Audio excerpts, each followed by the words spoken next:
శ్రీకృష్ణ స్వరూపమైన సభకు నమస్కారం. మా ఎలవెల్పులైన శ్రీ మల్లిని సూర్యనారాయణ సుబ్బాయమ్మ దంపతుల దివ్య ఆశీస్సులతో మా గురుదేవుల దీవెనలతో సభను ప్రారంభించుచున్నాము. ఈరోజు వ్యాఖ్యాత్రిగా మీ ముందుకు వచ్చిన నా పేరు వాసవి. ప్రవచన శిరోమణి, ఉపన్యాస కళానిధి, సాహితీ బృహస్పతి బిరుదాంకితులు బ్రహ్మశ్రీ మల్లాప్రగడ శ్రీమన్నారాయణమూర్తి గారిని వేదిక మీదకు రావలసిందిగా సాదరంగా ఆహ్వానిస్తున్నాం. గురువుగారిని పూలమాలతో సత్కరించవలసిందిగా కంటిపూడి రవీంద్ర ప్రసాద్ గారిని వేడుకుంటున్నాం.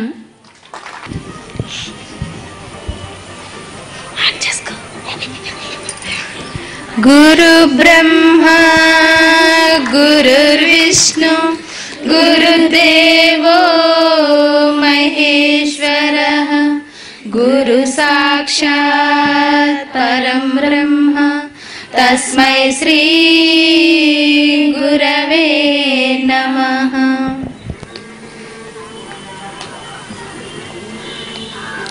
మహాప్రస్థానిక స్వర్గారోహణ పర్వాల చివరి రోజు ప్రవచనంనకు స్వాగతం. ఈరోజు 59 రోజుల సుదీర్ఘ మహాభారత ప్రవచనాలకు పర్వాల పరంగా చివరి రోజు. మరలా 3 రోజుల విరామం తరువాత 17వ తేదీ నుండి 7 రోజులు వరుసగా బ్రహ్మశ్రీ సామవేదం షణ్ముఖ శర్మ గారు ప్రవచనాలు ఉంటాయి. గురువుగారు నిన్న యక్ష ప్రశ్నలలో కొన్ని చెప్పి కుతూహలం లేపి వదిలేశారు. షణ్ముఖ శర్మ గారిని వీలైతే 2 రోజులు యక్ష ప్రశ్నల గురించి ప్రసంగించమని అడిగాము. వారు దయతో అంగీకరిస్తారని భావిస్తున్నాము. ఈ కార్యక్రమాలు ఇంత జయప్రదంగా జరిగాయంటే ఆ శ్రీకృష్ణుని కృప మా మీద సంపూర్ణంగా ఉండటమే కారణము. ఇటువంటి కార్యక్రమాలు నిర్వహించడం అంటే సాహసమే. కానీ మీ అందరి ఆదరాభిమానాలతో అండదండలతో ఈ ప్రవచనాలు హాయిగా సాగిపోయాయి. మేము తెలియని ధర్మాలు విషయాలు ఎన్నో నేర్చుకున్నాము. ఎంతోమంది పూజ్య గురువులను దర్శించాము. వారి వద్ద నుంచి మంచిని గ్రహించాము. కొంతమంది పౌరాణికులను చూసి వారి నుండి ఎలా ఉండకూడదో నేర్చుకున్నాము. అటువంటి వారికి కూడా మా ప్రత్యేక ధన్యవాదాలు. ఈరోజు ప్రవచనం అనంతరం మన అందరి తరపున సహస్రావధాన భాస్కర శ్రీమాన్ కోట లక్ష్మీ నరసింహం గారు వారి అభిప్రాయాన్ని సందేశాన్ని మనకు అందచేస్తారు. అనంతరం గురువుగారికి సన్మానం ఉంటుంది. అందరూ ఆ కార్యక్రమాన్ని కూడా తిలకించి వెళ్ళవలసిందిగా ప్రార్థిస్తున్నాము. ఈ కార్యక్రమాన్ని నిర్వహించడానికి సహకరించిన వారిని ఒక్కసారి గుర్తు చేసుకుంటున్నాము. అడగగానే అభిమానంతో అంగీకరించిన పౌరాణికులకు గురువులకు మా కృతజ్ఞతలు తెలియజేసుకుంటున్నాము. 59 రోజుల మహాభారత ప్రణాళిక సిద్ధం చేయడానికి సలహాలు ఇచ్చి సహకరించిన మల్లాప్రగడ గారికి, సుశర్మ గారికి మా ధన్యవాదాలు. ఇన్ని రోజులుగా లౌడ్ స్పీకర్స్ వలన ఎటువంటి ఇబ్బంది కలిగినా సహించి సహకరించిన కోడూరి నారాయణరావు వంటి వారికి మా కృతజ్ఞతలు. ఇంటి వద్ద ఎన్ని పనులున్నా ఎంతో శ్రద్ధగా ప్రతిరోజు విచ్చేస్తున్న ఆనవిళ్ళ రామం గారు, రవీంద్ర గారు, ఉమామహేశ్వరరావు గారు, లక్ష్మణరావు గారు వంటి పెద్దలకు మేము ఎంతో రుణపడి ఉన్నాము. ఈ కార్యక్రమాలు ప్రత్యక్ష ప్రసారం ద్వారా లక్షలాది మందికి అందజేసేటట్టు చేసిన టీసీఎన్ ఛానల్ యజమాని అయిన కన్నబాబు గారికి మా ప్రత్యేక కృతజ్ఞతలు తెలియజేసుకుంటున్నాము. సహృదయులు టీసీఎన్ భక్తి ఛానల్ రూపకర్త అయిన ఈట్పుగంటి నారాయణరావు గారు మాకు అందించిన సహకారం అసమానం. వారికి మా కృతజ్ఞతలు. ఈ ఛానల్ ద్వారా మా కార్యక్రమాలను తిలకిస్తూ మాకు అక్కడ నుండే ఆశీర్వచనాలు పంపుతున్న లక్షలాది మంది పెద్దలకు మా నమస్సులు. సౌండ్ సిస్టమ్ నిర్వహించడానికి నాతో పాటు సహకరించిన సింధూజ, మహాలక్ష్మిలకు ధన్యవాదాలు. మన కార్యక్రమాలను 2 కెమెరాలతో ఏకకాలంలో చక్కగా చిత్రీకరిస్తూ ఈ కార్యక్రమాలు లైవ్గా వెళ్ళడానికి సహకరించిన మట్టపత్తి అనిల్ కుమార్ గారికి ఒక్కసారి మన కరతాళ ధ్వనులతో ధన్యవాదాలు తెలియచేద్దాం. గత 59 రోజులుగా స్టేజ్ డెకరేషన్, మాలలు కట్టడం, చైర్స్ వేయడం, గురువులకు అల్పాహారాలు, భోజన వసతి చూడడం, బ్యానర్లు మార్చటం, యాంకర్స్ని సిద్ధం చేయడం వంటి అన్ని పనులు వారే చేస్తున్న మా సభ్యులు ఉమా, సింధు, వాసవి, జ్యోతి, పార్వతి, వెంకటలక్ష్మి, శిరీష, పూర్ణిమ మొదలగు వారికి మేము ఎలా కృతజ్ఞతలు చెప్పగలం? మౌనంగా నమస్కరిస్తున్నాము. ఇంటికి వెళ్ళటానికి రోజు ఎంత ఆలస్యం అయినా 8 గంటలు ఎంతో కష్టపడి పనిచేసి అలసిపోయినా ఎంతో శ్రద్ధగా ప్రవచనాలు వింటున్న మా సభ్యులను చూసి గర్వపడుతున్నాం. ఇప్పుడు వీరు వెచ్చించిన సమయం భవిష్యత్తులో వారి జీవితానికి బంగారు బాట వేస్తుందని మాకు నమ్మకంగా తెలుసు. వారు వినటానికి సహకరిస్తున్న వారి తల్లిదండ్రులకు మా కృతజ్ఞతలు. మా సార్ ఇంటి వద్ద గురువులకు అన్ని వసతులు చూస్తున్న ఇందిర, పద్మ, హేమదేవులకు మేము ఎంతో రుణపడి ఉన్నాము. ప్రతిరోజు కార్యక్రమం ప్రారంభంలో యాంకర్స్గా పాల్గొన్న మా సభ్యులందరికీ మా కృతజ్ఞతలు. వారి సహకారం సంపూర్ణంగా అందించిన అప్పారావు తాతకి, అచ్యుతం గారికి, దుర్గ గారికి, మంగతయ్యారు గారికి మా ధన్యవాదాలు. వంట మనిషి ఏర్పాటులో మాకు సహకరించిన గొర్తి సత్యనారాయణమూర్తి గారికి మా ప్రత్యేక ధన్యవాదాలు. తణుకు నుండి చుట్టుపక్కల గల ఊర్ల నుండి ఎంతో అభిమానంతో కార్యక్రమాలు తిలకించడానికి విచ్చేసిన పెద్దలకు, సహృదయులకు మా ధన్యవాదాలు. ఇప్పటికే గురువుగారి సమయం కొంచెం తీసుకున్నాను. నిన్నటి రోజున స్వర్గంలో జరుగుతున్న విషయాలు, విభ్రాంతికి లోనైన ధర్మరాజు సందేహాలకు ఇంద్రుడు, యముడు ఎలా సమాధానపరిచారో అందరం తెలుసుకోవాలని కుతూహలంతో ఉన్నాము. ఇక ఆలస్యం ఎందుకు, తెలుసుకుందాం రండి. ఇప్పుడు గురువుగారిని వారి అనుగ్రహ భాషణం చేయవలసిందిగా శిరస్సు వంచి నమస్కరిస్తూ వేడుకుంటున్నాము.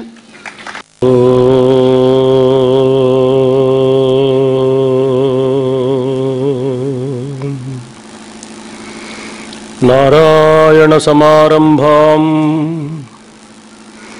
శంకరాచార్య మధ్యమాం అస్మదాచార్య పర్యంతాం వందే గురు పరంపరాం. నారాయణం నమస్కృత్య నరం చైవ నరోత్తమం దేవీం సరస్వతీం వ్యాసం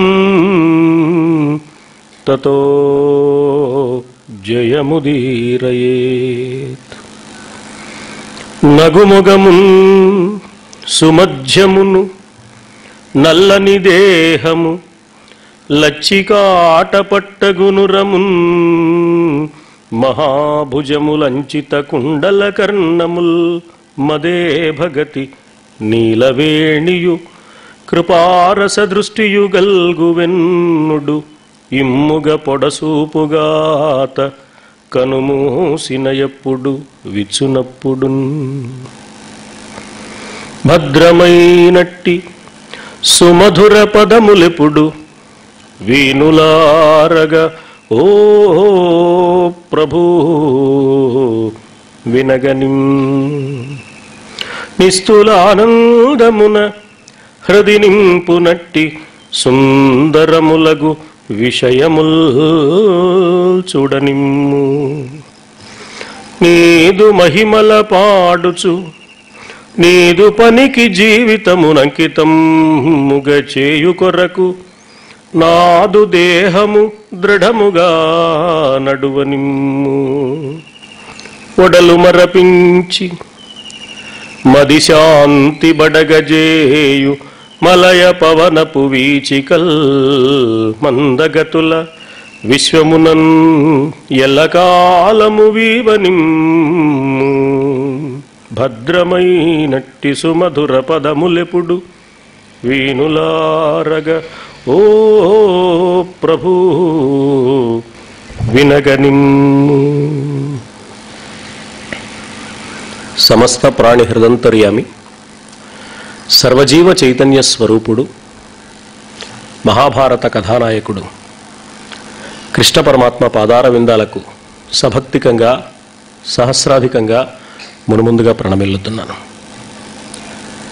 పవిత్రమైన ఈ ప్రాంగణంలో జాతి చైతన్యానికి కావలసిన సంస్కార భావాలను ప్రోది చేసే సత్సంకల్పంతో చక్కని కార్యక్రమాలకు రూపకల్పన చేసి ఒక మహత్తరమైన లక్ష్య సాధన కోసం బృహత్తరమైన కార్య ప్రణాళికను సిద్ధం చేసి త్రికరణ శుద్ధిగా సర్వాంగ సుందరంగా ప్రయోజనకరంగా దాన్ని నిర్వహిస్తున్న మాన్య మహోదయులు డాక్టర్ కృష్ణారావు గారికి ముందుగా హృదయపూర్వకమైన అభినందనాలు అందిస్తున్నాను. సభలో సమావిష్టులైన పెద్దలు, సారస్వతమూర్తులు, వివిధ రంగాలలో అతిరథ మహారథులైన మాన్య మహోదయులు ఎందరెందరో ఉన్నారు. వారందరికీ పేరు పేరున నా హృదయపూర్వకమైన సాధువాదాలు అందిస్తున్నాను. ఈనాడు ఆత్మీయ మిత్రులు, సహస్రావధాన భాస్కరులు శ్రీ కోట వెంకట లక్ష్మీ నరసింహం గారు ఎదురుగా కూర్చుంటే వ్యాసుడిని చూస్తూ భారతం చెప్పే అవకాశం లభించిందని హృదయపూర్వకంగా భావన చేస్తున్నాను. నా యందుండే ఆత్మీయ భావంతో గుంటూరు పట్టణం నుంచి ప్రత్యేకించి ఈనాటి కార్యక్రమంలో పాల్గొనాలని, కృష్ణారావు గారి చేతి మీదుగా నడుస్తున్న ఈ వైభవాన్ని ఒక్కసారి చూడాలని, వన్ మ్యాన్ ఆర్మీ అన్నట్లుగా ఒక సంస్థ లేక ఒక పెద్ద దేవాలయమో నిర్వహించవలసిన ఒక కార్యక్రమాన్ని మరి ఒక వ్యక్తి నిర్వహించడం ఎలా ఉంటుందో చూడాలని ప్రత్యేకమైన ఆకాంక్షతో ఇక్కడికి విచ్చేసి నాతో ఈ ఆనందాన్ని పంచుకుంటున్న ఆత్మీయ మిత్రులు గుంటూరు ప్రభుత్వ మహిళా కళాశాల విశ్రాంత రసాయన శాస్త్ర అధ్యక్షులు శ్రీ సత్యనారాయణ గారికి, వారి అర్ధాంగలక్ష్మి శ్రీమతి రాజ్యలక్ష్మి గారికి నా హృదయపూర్వకమైన శుభాభినందనలు. సభలో సమావిష్టులైన రసజ్ఞులు, గుణగ్రహణ పారిణులైన పెద్దలందరికీ నమస్కరిస్తూ వర్ధిష్ఠులైన ఈ చిన్నారి చిరంజీవులను హృదయపూర్వకంగా ఆశీర్వదిస్తూ మహాభారతాన్ని గురించి స్వర్గారోహణ పర్వం చివరిలో వ్యాసమహర్షి చెప్పిన కొన్ని విశేషాలను యథావకాశంగా మీతో పంచుకోవడానికి ప్రయత్నం చేస్తాను. గోదావరి తీరంలో ఉన్నాం మనం. గోదావరికి దగ్గరగా ఉన్నాం. గోస్తని నదీ తీరంలో ఉన్నాం. ఈ గోదావరికి ఈనాడు ఒక పోలవరం ప్రాజెక్టు మళ్ళీ కడితే కానీ గోదావరి నది ఉద్ధృతాన్ని మనం ఆపలేము అన్నట్టుగా ఆ గోదావరి పొంగి పరవళ్లు తొక్కుతున్న సన్నివేశాన్ని వర్షాకాలంలో చూస్తాం మనం. మరి ఇంత ఉద్ధృతంగా ఉన్న ఈ గోదావరి ఎక్కడ పుట్టింది, ఎలా పుట్టింది, ఏ మార్గంలో ముందుకు సాగింది, పుట్టినప్పుడు పుట్టిన చోట ఎలా ఉంది అని గోదావరి ముందుకు సాగుతుంటే గోదావరిని ఏ రాజమహేంద్రవరం లాంటి ప్రదేశంలోనో చూస్తున్న మన ఆలోచన గోదావరి వెంట వెనక్కి వెళితే ఒక భద్రాచలం, మహారాష్ట్ర సీమలు, ఆ తర్వాత పాపికొండలు, పడుమటి కనుమలు మనకు దర్శనమిస్తాయి. ఆ కనుమలలో నాసికా త్రయంబకంలో సన్నటి జాలుగా ప్రారంభమైన ఆ గోదావరి ఈనాడు ఒడ్డులు వరసి పారుతూ కొన్ని వేల మంది ప్రజల ఆ దాహ ఆర్తిని తీర్చడానికి, గ్రామాల ప్రజల దాహ ఆర్తిని తీర్చడానికి, కొన్ని లక్షల ఎకరాల పంట పండడానికి, సస్య సమృద్ధిని అందించడానికి ఆ గోదావరి సహకరిస్తోంది. ఇన్ని జీవితాలను చరితార్థం చేస్తున్న ఈ గోదావరి ఎక్కడ పుట్టింది అని మనం ఆలోచిస్తే నాసికా త్రయంబకంలో పుట్టింది. అలాగే ఈనాడు ఒక ఉండ్రాజవరం మీదుగా ప్రపంచవ్యాప్తమవుతున్న ఈ మహాభారత ప్రవచన స్రోతస్విని ఎక్కడ పుట్టింది మొట్టమొదటగా అని ఆలోచించి కొంచెం వెనక్కి వెళితే ఇక్కడ చేస్తున్న ప్రవచనకర్తలు, వారికి విద్యను బోధించిన గురువులు, వారు తెలుసుకున్న ఆంధ్ర మహాభారతం, ఆ ఆంధ్ర మహాభారతానికి కర్తలైన నన్నయ్య తిక్కన ఎరణలు, వారికి దివ్యమైన భారతామృతాన్ని గీర్వాణ భాషలో అనుగ్రహించిన వ్యాసమహర్షి. వ్యాసమహర్షి వేద సారాన్ని మహాభారత గాథగా మలచి అందించాడు అని మనం అనుకున్నాం. మరి అందుకు మూలమైన వేదవాంగ్మయం. అలా వెనక్కి వెళితే మహాభారత కథలో కూడా ఒక నాసికా త్రయంబకం కనిపిస్తుంది. ఇదిగో ఇది నాసిక. పైన ఈ నాసిక యొక్క అగ్రభాగంలో, కనుబొమ్మల మధ్య భాగంలో ఒక త్రయంబకం మూడవ కన్నుంది. తపస్సు చేసి జాతి వైభవం కావాలని పరితపించి, నా జాతి జనులందరూ అభ్యుదయాన్ని పొందాలి అని కోరుకుని, ఈ జాతిలోని ప్రజలందరూ ధర్మ మార్గాన్నే అవలంబించి ఆనందంగా ఉండాలి, ఎవరు ఎవరిని బాధించే వ్యక్తులు కారాదన్న ఒక అకుంఠితమైన దీక్షతో తపస్సు చేసిన మహనీయుల మూడవ నేత్రం త్రయంబకం విప్పారినప్పుడు అక్కడ వేదస్రోతస్విని మహాభారతంగా జాలువారిందని, ఆ మహాభారతమే ఇన్ని రూపాలు పొంది ఈ గ్రామం మీదుగా విశ్వవ్యాప్తమై జాతి యొక్క కళ్యాణానికి కారణమవుతోందని నాకు అనిపిస్తున్నది. అలాంటి దివ్యమైన మహాభారత అమృత స్రోతస్సునికి ముందుగా నమస్కారం చేస్తున్నాను. స్వర్గంలో ప్రవేశించిన ధర్మరాజు స్వర్గంలో తన వాళ్ళని చూడాలని కోరుకున్నాడు. 2 పరీక్షలు విధించాను నీకు, ద్వైతవనంలో యక్షుణ్ణి పరీక్షించాను, నీవు అఖండ విజయం సాధించావు. మహాప్రస్థానం చేస్తున్న వేళ శునక రూపంలో నిన్ను వెన్నంటి వచ్చాను. నీ మనస్సు సమస్త ప్రాణుల మీద ఒకే రకమైన భావాన్ని కలిగి ఉంది. నీ పుణ్యవృత్తం, నీ నిర్మల మేధ, నీ అఖిల భూత దయా గుణం చాలా విశిష్టమైనవి ధర్మరాజా. ఇక స్వర్గంలో అడుగుపెట్టు అని యమధర్మరాజు చెబితే, ఇంద్రుడు పక్కన నిలబడితే స్వర్గంలో అడుగుపెట్టడానికి సిద్ధపడిన ధర్మరాజు స్వర్గంలో ప్రవేశించిన మరుక్షణం నా వాళ్ళని చూపించమని అడిగాడు. నా తమ్ముళ్ళని చూడాలని ఉంది, ద్రౌపదిని చూడాలని ఉంది, రావయ్యా వరుసగా ఒక్కొక్కరిని చూపిస్తామన్నారు వాళ్ళు. ఆ దేవదూతలు దేవమునుల సారథ్యంలో తీసుకువెళ్ళి మొట్టమొదటగా దుర్యోధనుడిని చూపించారు అని చెప్పుకున్నాం మనం. దుర్యోధనుడిని చూడగానే ధర్మరాజు మనస్సు కొంత కలవరపడింది. పరమ దుర్మార్గుడైన ఈ దుర్యోధనుడు స్వర్గభోగాలు అనుభవించడం ఏమిటి, స్వర్గం అంటే ఇదేనా అని దుర్యోధనుడు చేసిన నేరాలన్నీ ఏకరువు పెట్టాడు ధర్మరాజు. నారదుడు అన్నాడు, అతడు యుద్ధంలో వీరస్వర్గాన్ని అలంకరించాడు, యోగ మార్గంలో శరీరాన్ని వదిలివేసినవాడు, యుద్ధరంగంలో ప్రాణాన్ని పోగొట్టుకున్నవాడు కూడా వీర స్వర్గాన్ని అలంకరిస్తారయ్యా.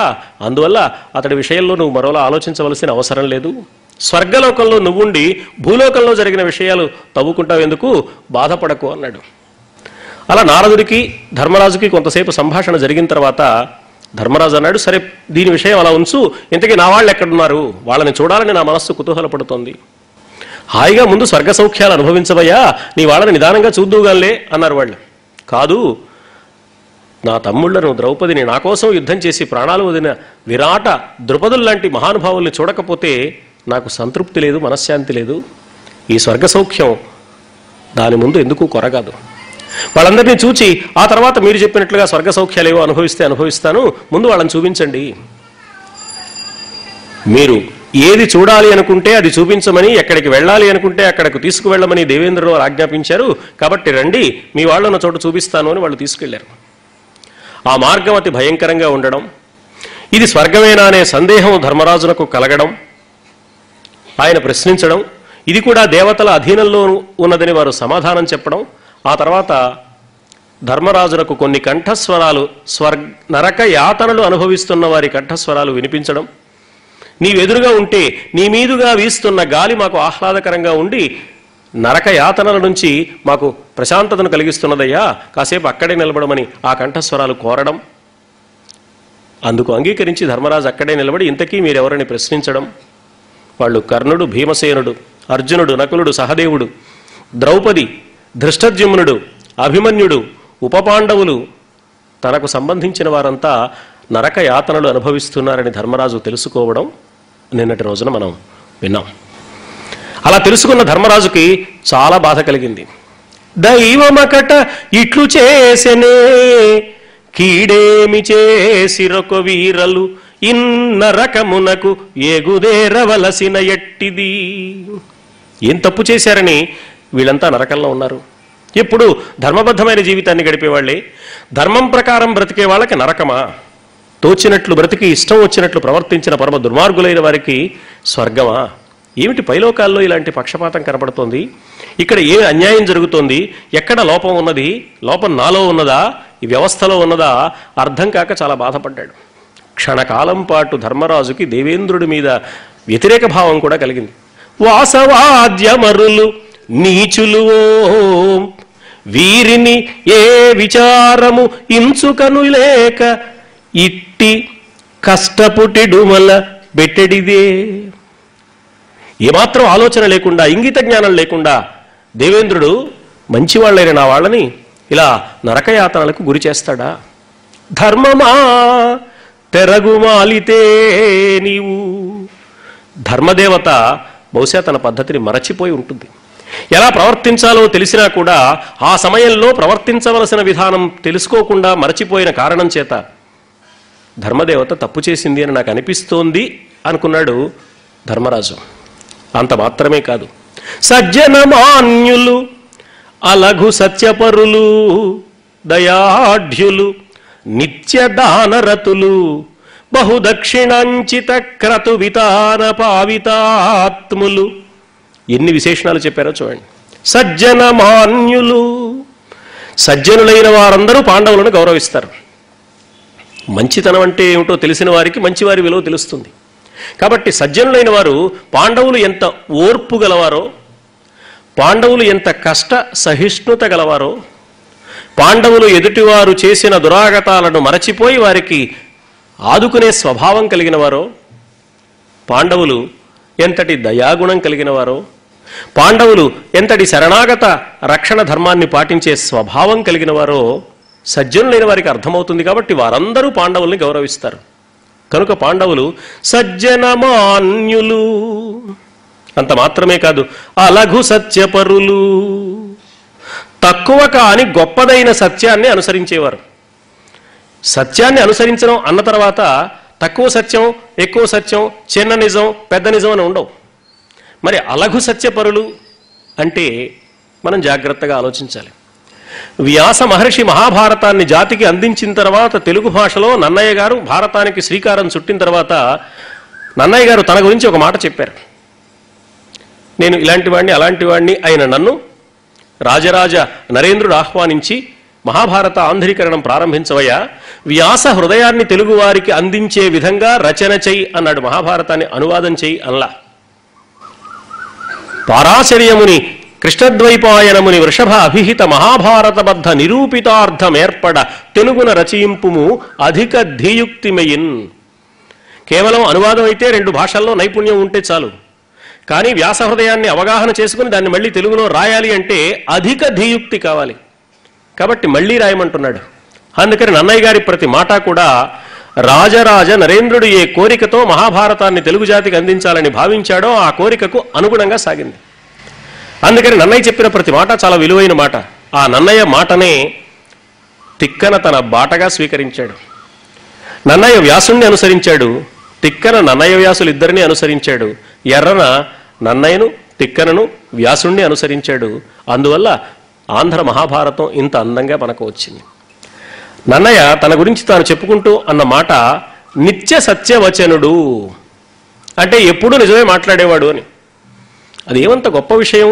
ఈ రోజుల్లో అయితే గొప్ప విషయం, కానీ ఆ రోజుల్లో దాదాపు ఎక్కువ మంది సత్య వచనం కలిగిన వాళ్లే ఉండేవాళ్ళు కాబట్టి అది గొప్ప విషయం కాదు. అందువల్ల ఈ మాటకు ఏమని అర్థం ఆలోచించాలి అని చూసినప్పుడు నిత్య సత్యవచనుడు మాత్రమే కాదు, ఆయన నిత్య సత్యవచనుడు, నిత్య సత్యాలు ప్రబోధించేవాడు.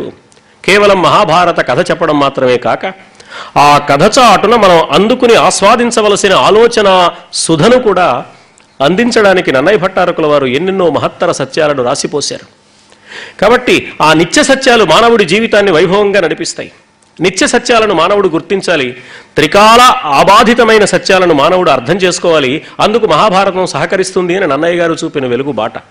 ఇక్కడ తిక్కన గారు కూడా పాండవులు ఆ బాటలో నడిచిన మహానుభావులు కాబట్టి అలఘు సత్యపరులు, గొప్పదైన సత్యము అంటే పరమాత్మతత్వం. పరమాత్మతత్వాన్ని, సత్యస్వరూపుడైన పరమాత్మ యొక్క దివ్య తత్వాన్ని వంట పట్టించుకున్న మహానుభావులు పాండవులు. దయాఢ్యులు, నిత్యదానరతులు, ఎన్నో యజ్ఞాలు చేశారు.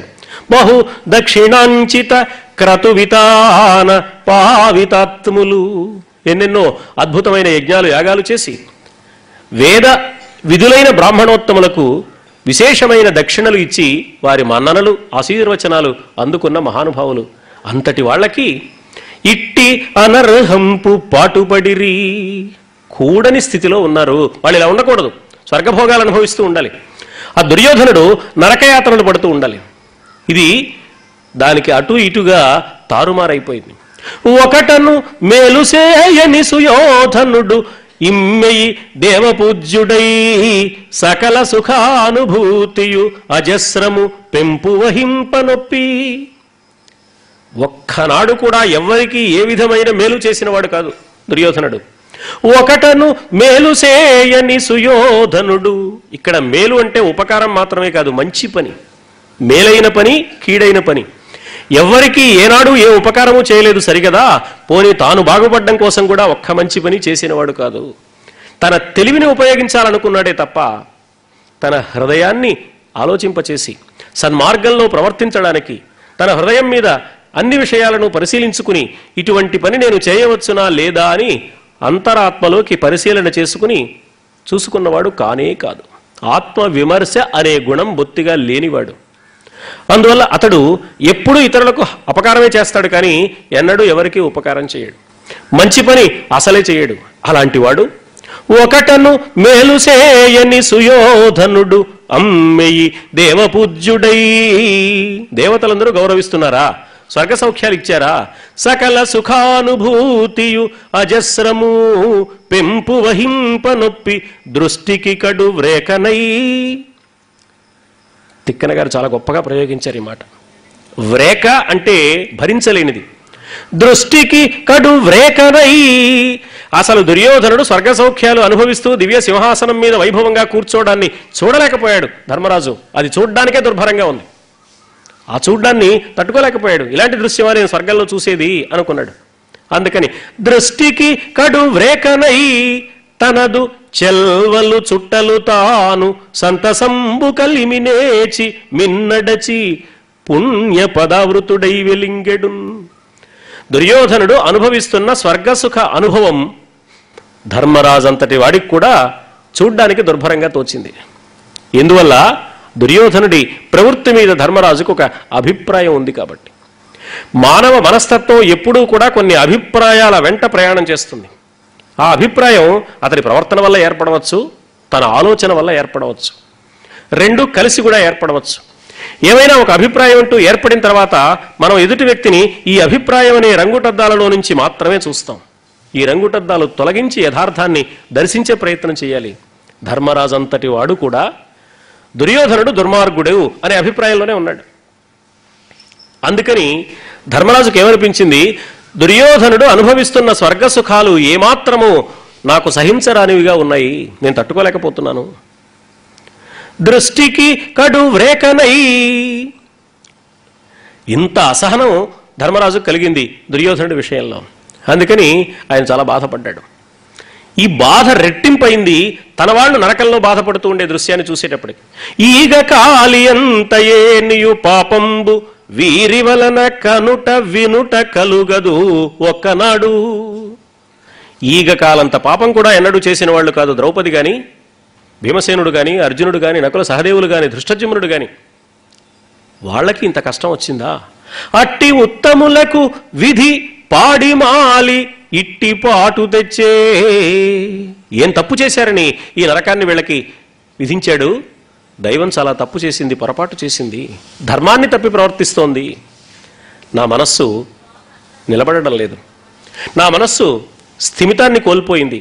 మనోవికారము నాకు ఆవహిల్లే, ఇది ఘనమాయయో కలగనుటయో అరయ నికంబో. ఇది దేవతల మాయా, లేకపోతే నేను కలగంటున్నానా? యథార్థమా? ఇలా జరగడానికి అవకాశం లేదే. చిత్త విభ్రాంతి చేసి వివేకింపనేరరాదయ్యడు. నేను నా మనస్సు దెబ్బతిన్న కారణం చేత, నా మనస్సు చెదిరిపోయిన కారణం చేత ఏం జరుగుతుందో అర్థం చేసుకోలేకపోతున్నాను. అందువల్ల నా మనస్సు కకావికలైపోయింది అని బాధపడుతూనే ఉన్నాడు. ఈ ప్రదేశం నుంచి నేను కదిలి రాను, ఇక్కడే ఉంటాను. ఇది స్వర్గమో నరకమో నాకు అనవసరం. నా వాళ్ళు నేను ఇక్కడ నిలబడితే వాళ్ళకి సుఖంగా అనిపిస్తోంది కాబట్టి నేను ఇక్కడే ఉంటాను. మీరు వెళ్ళండి, దేవేంద్రుడికి చెప్పండి అంటే వాళ్ళు వెళ్ళి దేవేంద్రుడికి ఆ విషయం చెప్పారు. దేవేంద్రుడు, యమధర్మరాజు కలిసి పరుగు పరుగున ధర్మరాజు ఉన్న ప్రదేశానికి వచ్చారు. దేవేంద్రుడు అన్నాడు, ఆ దేవేంద్రుడు యమధర్మరాజు కలిసి వచ్చేసరికి వాతావరణం మారిపోయింది. దుర్గంధ భూయిష్టమైన వాతావరణం లేదు, సుగంధం, ఆహ్లాదకరమైన చల్లని గాలులు వీస్తున్నాయి.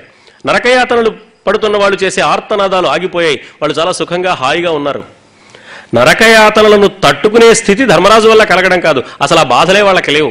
ఆ వాతావరణం మారిపోయింది. అది నరకం కాదు, స్వర్గం అని అనిపించేట్టుగా కనపడుతోంది. చిరునవ్వు నవ్వుతూ దేవేంద్రుడు ధర్మరాజు దగ్గరికి వచ్చి, ఏమయ్యా, నువ్వు ఇక్కడే ఉండిపోయావని తెలిసి నిన్ను స్వర్గంలోకి ఆహ్వానించాలని నేను వచ్చాను. నేను ఒక్కడే రాలేదు, దేవతలందరూ వచ్చారు, కావాలంటే చూడు.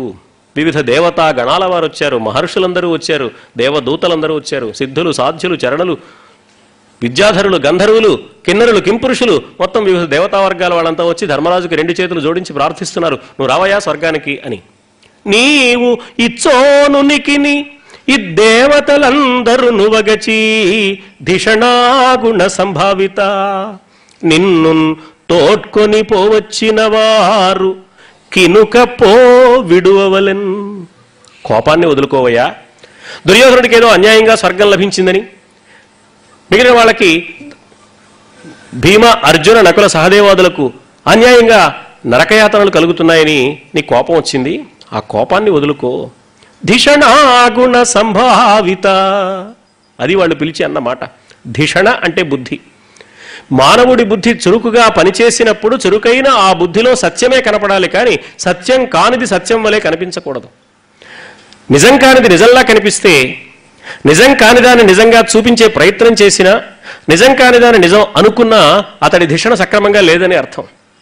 అందువల్ల ధిషణాగుణ సంభావిత, గొప్పదైన బుద్ధిని నీ సద్గుణాలకు జోడించి ఆలోచించే స్వభావం కలిగిన వాడివి. మేధాశక్తి ఒక్కటి ఉంటే సరిపోదు మానవుడికి, మంచి బుద్ధి కూడా ఉండాలి, మంచి మనస్సు ఉండాలి. మంచి హృదయం లేని వాడికి మేధాశక్తి బాగా ఉంటే వాడి వల్ల సమాజానికి ప్రమాదం కూడా. వాడు తన మేధాశక్తితో తాను చేసే దుర్మార్గాలను, తనలో ఉన్న కూడని ఆలోచనలను తెలివైన ఆలోచనలుగా లోకం ముందు ప్రదర్శించే ప్రయత్నం చేస్తాడు. అందువల్ల మేధాశక్తి ఒక్కటి సరిపోదు, దానికి పవిత్రమైన, ప్రేమపూర్వకమైన, నిష్కల్మషమైన హృదయం కావాలి, నిజాయితీతో కూడిన మనస్సు కావాలి. అందుకని ధిషణ గుణము కలిసి ఉండాలి. ఈ 2 కలిసిన వాడివి కదా నువ్వు. ఇలా ఆలోచించడం న్యాయమైనటయ్యా, బాధపడకు, నువ్వు వచ్చేసేయి. నీకు సిద్ధియు అవ్యయలోక సమృద్ధ సుఖావాప్తియును శమిత వికృతియు సద్బుద్ధియు ఉదాత్త భంగిని సిద్ధించెను నీదు గుణ విశేషము కథనం. నీకున్న మంచి గుణాల కారణంగా నీకు సిద్ధి కలిగింది. అవ్యయలోక సమృద్ధ సుఖ ఆవాప్తియును, ఈ లోకంలోకి ఒకసారి నువ్వు వచ్చావంటే ఇక్కడ నువ్వు అనుభవించే స్వర్గ సుఖాలు ఇన్నాళ్ల పాటు అనే లెక్కలేదు, అవ్యయం. సర్వసాధారణంగా స్వర్గ సుఖాలు అనుభవించేవాడికి ఇన్నాళ్ళు స్వర్గ సుఖాలని లెక్క ఉంటుంది. క్షీణే పుణ్యే మర్త్యలోకం విశంతి. ఆ స్వర్గ సుఖాలు ఖర్చు అయిపోగానే మళ్ళీ వాడు భూలోకానికి వెళ్ళిపోవలసిందే. భూలోకంలో వాడి పూర్వ కర్మకి అనుగుణంగా ఏ జన్మ పొందాలో ఆ జన్మ పొందుతాడు, మళ్ళీ పుడతాడు.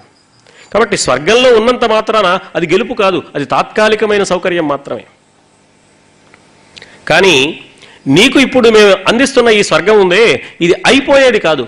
అవ్యయలోక సమృద్ధ సుఖావాప్తియును శమిత వికృతియు. ఇక ఇందులో మార్పు లేదు. వికృతి అంటే మార్పు, అది శమించింది. ఇక నీకు వికారం లేదు, మార్పు లేదయ్యా. ఏ విధమైన మార్పు పొందకుండా హాయిగా ఇలాగే స్వర్గ సౌఖ్యాలు అనుభవిస్తూ ఉంటావు. సద్బుద్ధియు ఉదాత్త భంగిని సిద్ధించను నీదు గుణ విశేషము కథనన్. నీకున్న గుణ విశేషం కారణంగా ఇవన్నీ నీకు వచ్చాయి.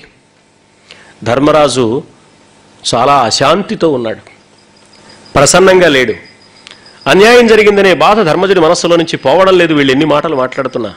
అందుకని ఇంద్రుడు విషయాన్ని అర్థం చేసుకుని అన్యాయంగా తన వాళ్ళు నరకంలో బాధలు పడ్డాన్ని చూడలేక దేవేంద్రుడు స్వర్గ సౌఖ్యాలను ప్రసాదిస్తానన్నవాడు మోసగించాడు అనే అభిప్రాయాన్ని కలిగిన వాడై ధర్మరాజు ప్రసన్న హృదయం కలిగి లేడు, అశాంతిగా చూస్తున్నాడు. దేవేంద్రుడికి అర్థమైంది, దుర్యోధనుడికి స్వర్గ సౌఖ్యాలా, పాండవులకి నరకయాతనలా, ఇది ధర్మరాజు మనస్సును పీడిస్తోంది, దీనికి సమాధానం చెబితే గానీ అతడు శాంతిని పొందడు అనుకుని, ఏమయ్యా వినుము ఒక్కటి చెప్పెద రాజను వానికి ఎల్ల తప్పదు అవనీశ్వర ఎట్లును నారకస్థలంబును కనుగొనవలయుట. అతడు రాజు అయ్యాడా, ఒక్కసారన్నా నరకాన్ని కనీసం చూడాలి. నరక బాధను స్వయంగా పొందకపోవచ్చు, చాలా మంచి రాజు అయితే, వాడు ఏ తప్పు చేయకపోతే నరకాన్ని అనుభవించవలసిన పరిస్థితి ఉండదు. కానీ నరకాన్ని కనీసం చూడాలి. రాజ్యాంతే నరకం ధ్రువం. సంకల్పితంగానో అసంకల్పితంగానో, ఉద్దేశపూర్వకంగానో కాకతాళీయంగానో, కారకుడుగానో ప్రేరకుడుగానో తనకు తెలియకుండా రాజ్య ధర్మ నిర్వహణలో ఎక్కడైనా ఎవరికైనా పొరపాటున కష్టాన్ని కలిగించి ఉండవచ్చు రాజు అయినవాడు. ఒక నిర్దోషిని శిక్షించి ఉండవచ్చు, ఒక దోషిని విడిచిపెట్టి ఉండవచ్చు. తప్పు ఒకడు చేస్తే ఆ నేరం మరొకడి మీద ఉంటే దాన్ని గుర్తించలేకపోవచ్చు. ఇలాంటి పొరపాట్లు జరగవచ్చు. అందుచేత రాజన్నవాడు తప్పనిసరిగా ఎంతో కొంత నరకాన్ని అనుభవించవలసి ఉంటుంది. అతడు స్వతహాగా ఉత్తముడే అయినా, నువ్వు చాలా ఉత్తముడివి కాబట్టి నీవు నరకాన్ని అనుభవించవలసిన అవసరం లేదు. కానీ రాజు అయ్యావు కాబట్టి నీకు తెలియకుండానే ఏ దోషమో నీ వల్ల జరిగి ఉండొచ్చు. ఆ జరిగిన దానికి ఫలితంగా ఒక్కసారి నరకాన్ని కనీసం చూడాలయ్యా నువ్వు. అందుకని రాజను వానికి నెల్ల తప్పదవనీశ్వరా, ఎట్లును నారక స్థలంబున్ కనుగొనవలయుట ఇది వేద కథితము సుమి. ఈ మాట నేను అనడం లేదు, వేదవాంగ్మయం చెప్పింది. ఇది వేద ధర్మము సుమా. కొన్ని సందర్భాలలో మానవుడు తప్పని తెలిసి తప్పనిసరి పరిస్థితులలో తప్పించుకోలేక తప్పు చేస్తాడు. ఆ పరిస్థితి రాజన్నవాడికి ఉంటుంది. అందువల్ల నువ్వు తెలియకుండా ఏదైనా తప్పు చేసి ఉండొచ్చు అనివార్య పరిస్థితుల్లో. అందుచేత నీకు నరక దర్శనం అనివార్యం. నువ్వు బాధపడుతున్నావు, కానీ పుణ్యపాపాలు కలిసే ఉంటాయి ధర్మరాజా. ప్రపంచంలో ఏ వ్యక్తి పుణ్యం మాత్రమే చేసి ఒక్క పాపమైనా చెయ్యనివాడు గాని, అన్ని పాపాలే చేసి ఒక్క మంచి పనైనా చెయ్యనివాడు గాని ఉండడు. ఏవో కొన్ని మంచి పనులు చేస్తాడు, కొన్ని పొరపాటు పనులు చేస్తాడు, కొన్ని పుణ్యాలు ఆచరిస్తాడు, కొన్ని పాపాలు చేస్తాడు. ప్రతి మానవుడు పుణ్యం చేస్తే పుణ్యఫలాన్ని అనుభవించవలసిందే, పాపం చేస్తే పాప ఫలాన్ని అనుభవించవలసిందే. ఇతడు పుణ్యం చేశాడా పాపం చేశాడా? పుణ్యం ఎక్కువగా చేశాడు, పాపం కొద్దిగా చేశాడు. కాబట్టి ఈ పుణ్యంలో నుంచి పాపం మైనస్ చేసేసి మిగిలిన పుణ్య సుఖాలు ఒక్కటే, పుణ్యఫలంగా స్వర్గ సుఖాలు ఒక్కటే వీడు అనుభవిస్తాడు అనే లెక్క లేదు. పాపం ఎక్కువగా చేశాడు, పుణ్యం తక్కువగా చేశాడు, కాబట్టి పాపంలోంచి పుణ్యాన్ని తీసేసి ఇతడు నరకం మాత్రమే అనుభవిస్తాడు అనడానికి వీల్లేదు. చేసిన పుణ్యానికి స్వర్గం అనుభవించవలసిందే, చేసిన పాపానికి నరకాన్ని భరించవలసిందే. పుణ్యం చేశాడా స్వర్గం, పాపం చేశాడా నరకం, రెండూ చేశాడా రెండూ ఉంటాయి. అయితే దీనిలో మా వ్యవస్థ ఎలా ఉందంటే, దేవేంద్రుడు చెబుతున్నాడు, కొద్దిగా పుణ్యం చేసి ఎక్కువ పాపాలు చేసిన వాడు పుణ్యం చేసినందుకు స్వర్గసుఖాలు అనుభవించాలి, పాపం చేసినందుకు నరకాన్ని అనుభవించాలి. అందుకని వాడు కొద్దిగా పుణ్యం చేశాడు కాబట్టి తక్కువ ఉన్నది ముందు అనుభవించేస్తాడు, ముందు స్వర్గంలో ఆ సుఖాలు అనుభవించేస్తాడు. అక్కడి నుంచి ఎక్కువ కాలం నరకంలో బాధలు పడతాడు. దుర్యోధనుడు ఇప్పుడు స్వర్గంలో ఉండడానికి అది కారణం సుమా. నిన్ను పరీక్షించడానికి నారదుడు దుర్యోధనుడిని సమర్థిస్తూ మాట్లాడాడు, కానీ దుర్యోధనుడిని మేము అంగీకరించి ఆ పని చేయడంలా. అతడు కొద్దిగా పుణ్యం చేసుకున్నాడు, రాజుగా ఉండి కొన్ని యాగాలు చేశాడు, ఆ మేరకు స్వర్గ సౌఖ్యాలు అనుభవిస్తున్నాడు తప్పిస్తే మరొకటి కానే కాదయ్యా. అందుకని రాజన్నవాడు నరకాన్ని దర్శించవలసిన అవసరం వస్తుంది. ఆ దర్శించినప్పుడు నరకంలో నీ వాళ్ళు ఎందుకు కనిపించారు? వాళ్ళేవో చిన్న చిన్న పొరపాట్లు చేశారు, నువ్వే చెప్పావు కదా, వాళ్ళు మార్గ మధ్యంలో ఎందుకు పడిపోయారో, ఎందుకు సశరీరంగా స్వర్గ సౌఖ్యాలు అనుభవించలేకపోయారో లోపల దాగిన అంతర్నిహితమైన మద మాత్సర్యాలు కానీ, లోభగుణం కానీ, క్రోధగుణం కానీ, వంచన అనే లక్షణం కానీ ఉంటే అతడు స్వర్గానికి అర్హుడు కాదు కాబట్టి పడిపోయాడని నువ్వే చెప్పావు భీమసేనుడు అడిగినప్పుడు. అందువల్ల నీ వాళ్ళందరూ కొద్దిగా తప్పులు చేసి కొద్దిగా నరక బాధలు అనుభవించడానికి సిద్ధపడ్డారు. ఇక వాళ్ళందరూ స్వర్గంలోనే ఉన్నారు. ఆ దుర్యోధనుడేమో నరకానికి వెళ్ళక తప్పదు. అయినా స్వర్గం నరకం అనేది అనుకోవడంలో ఉంది, కానీ యథార్థమైన దృష్టితో చూసినప్పుడు స్వర్గము ఇక్కడే ఉన్నది, నరకము ఇక్కడే ఉన్నది. చేసిన పుణ్యపాపాల ఫలితాన్ని ఇక్కడే ఈ రెండు ప్రదేశాలలో అనుభవించక తప్పదు. అందుకని దుర్యోధనుడు ముందుగా స్వర్గ సుఖాలు అనుభవిస్తున్నాడు. నీ వాళ్ళని నువ్వు ఎవరిని గురించి అనుకుంటున్నావో వాళ్ళు ముందుగా నరకయాతనలు పడుతున్నారయ్యా. దీన్ని బట్టి ఏమర్థమవుతోంది? మానవుడు చాలా అదృష్టవంతుడు, మానవుడు చాలా జాగరూకత కలిగి ఉండవలసిన వాడు కూడా. అదృష్టవంతుడు మాత్రమే కాదు, తానున్న స్థితి నుంచి పైకి ఎదుగుతాడా, దివ్యత్వాన్ని పొందుతాడా, తన ప్రవర్తన మీద ఆధారపడి ఉంటుంది. తాను ఉన్న స్థితి నుంచి దిగజారిపోతాడా, రాక్షసుడై జంతువు వలె పశువు వలె దారుణంగా ప్రవర్తిస్తాడా, అది వాడి చేతుల్లో ఉన్నది. పరమాత్మ మానవ జీవితాన్ని ప్రసాదించడం ద్వారా అద్భుతమైన ఒకనొక అవకాశాన్ని ఇచ్చాడు. మానవుడి అవకాశాన్ని సద్వినియోగం చేసుకుని మంచి పనులు చేస్తూ క్రమంగా ఎదుగుతాడా, దివ్యత్వ సిద్ధి, దిగజారిపోతాడా, అతడు దానవుడవుతాడు, పాతాళలోకానికి పోతాడు, నరకాన్ని అనుభవిస్తాడు.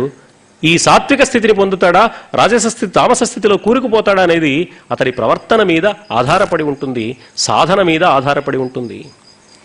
నిన్నెక్కడికి తీసుకురావడం, తాత్కాలికంగా నరక దర్శనం చేయడంతో నీవు చేసిన పాపాలేమైనా తెలియక చేసిన ఉంటే అవి ప్రక్షాళనం అయిపోయాయి. ఇక నీవు అవ్యయమైన స్వర్గసుఖాలు అనుభవించడానికి, నీకు భవిష్యత్తులో లభించబోయే స్వర్గసుఖాలకి ఇది మంచి అవకాశం అయ్యా. ఇట నేను నిన్ను పుత్తెంచుట ఉత్తరకాల దివ్య సుఖ సంగమ సంఘటనకు కాదే, నీ కటకటబడుటకు దీని తెలుపగా రావలసెన్. మామూలుగా అయితే నీకు చెప్పం, చెప్పకుండానే ఈ నరకం అయిపోయాక స్వర్గానికి తీసుకువెళ్ళి ఉండేవాళ్ళం. నువ్వు మధ్యలో బాధపడిపోయి చాలా దిగులు పడి ఇక్కడే ఆగిపోతానని భీష్మించి కూర్చున్నావు కాబట్టి నేను ఇలా వచ్చి నీకు వివరించాల్సిన అవసరం వచ్చిందయ్యా. నువ్వు ఇంతగా బాధపడుతున్నావు కాబట్టి చెప్పాల్సి వచ్చింది. ఏ కర్ణుని గురించి నువ్వు బాధపడుతున్నావో, ఏ భీమ అర్జున నకుల సహదేవుల విషయంలో నువ్వు కలత చెందుతున్నావో, ఏ ద్రౌపది విషయంలో నీ మనస్సు అశాంతిని అనుభవిస్తున్నదో వాళ్ళేమీ నరకంలో లేరు. వాళ్ళంతా స్వర్గసుఖాలు అనుభవిస్తున్నారు. కర్ణుడు ఉత్తమ లోకాల్లో ఉన్నాడు, నువ్వు దుఃఖపడకు. భీమ అర్జున నకుల సహదేవులు మొదలైన వాళ్ళు, నీకోసం యుద్ధం చేసిన ద్రుపద మహారాజు, విరాటరాజు మొదలైన వారు, ద్రౌపది, ఉప పాండవులు అందరూ స్వర్గ సౌఖ్యాలు అనుభవిస్తున్నారయ్యా. అత్యుత్తమ సమున్నతమైన స్థానాలను పొందారు. వాళ్ళు సుఖంగా ఉన్నారు. వాళ్ళందరినీ చూద్దు గాని సంతోషించవచ్చు, రమ్మన్నారు. దైవ విహితమగుట తప్పింపరాకున్న ఎట్టి అల్ప దుఃఖము అనుభవించితి. కొద్దిగా దైవ నిర్ణయం ప్రకారం రాజైన వాడు కొంత నరక బాధలు అనుభవించాలి కాబట్టి కొద్దిగా అశాంతిని పొందావు నువ్వు. అశాంతి కూడా నరకమే, అశాంతి కన్నా మించిన నరకమే ఉందండి. దుర్యోధనుడు స్వర్గంలో ఉండడం, తన వాళ్ళు నరకంలో ఉండడం ధర్మరాజు మనస్సులో తీవ్రమైన అశాంతిని కలిగించింది. ఆ అశాంతి అనే అగ్ని జ్వాల అంతకంటే నరకం మరొకటి లేదు. దాన్ని అనుభవించావు, ఇది నిర్ణయం కాబట్టి ఇంకా నీకు దుఃఖాన్ని అనుభవించవలసిన అవసరం లేదు. ఈ సత్యం కూడా నీకు తెలిసింది కాబట్టి. ఇట సుఖంబులే పార నాతోడ విహరణం బొనర్పు విమల చరిత. నువ్వు హాయిగా సుఖాలు అనుభవించవయ్యా. మానిత సూరతములకు దానకరణమునకు అనుగుణంబైన శుభంబే నీకు కావింపంగా ఉజ్వల వృత్తి బరగు కౌరవ ముఖ్య. ఎన్నో వ్రతాలు ఆచరించావు.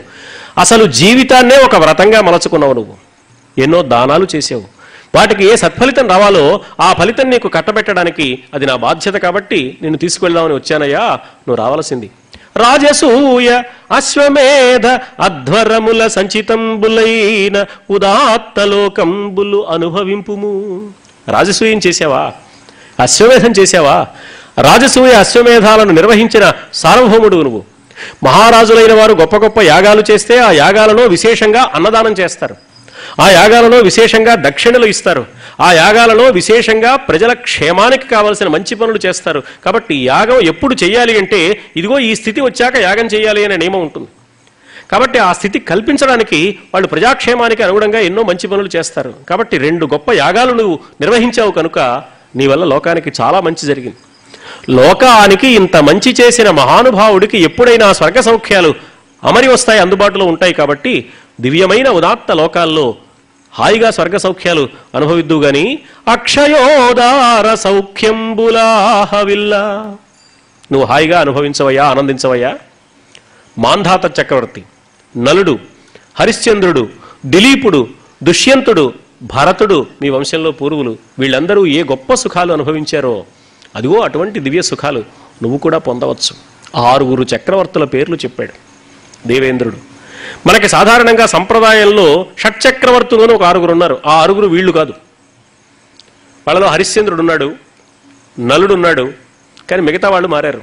హరిశ్చంద్రో నలో రాజా పురుకుత్సహ పురూరవ సగరహ కార్తవీర్యశ్చ షడేతే చక్రవర్తిన అని సంప్రదాయం చెప్పింది. కానీ ఇక్కడ ఇంద్రుడు చెప్పిన 6 పేర్లు వేరు. మాంధాతృ చక్రవర్తి ఉన్నాడు.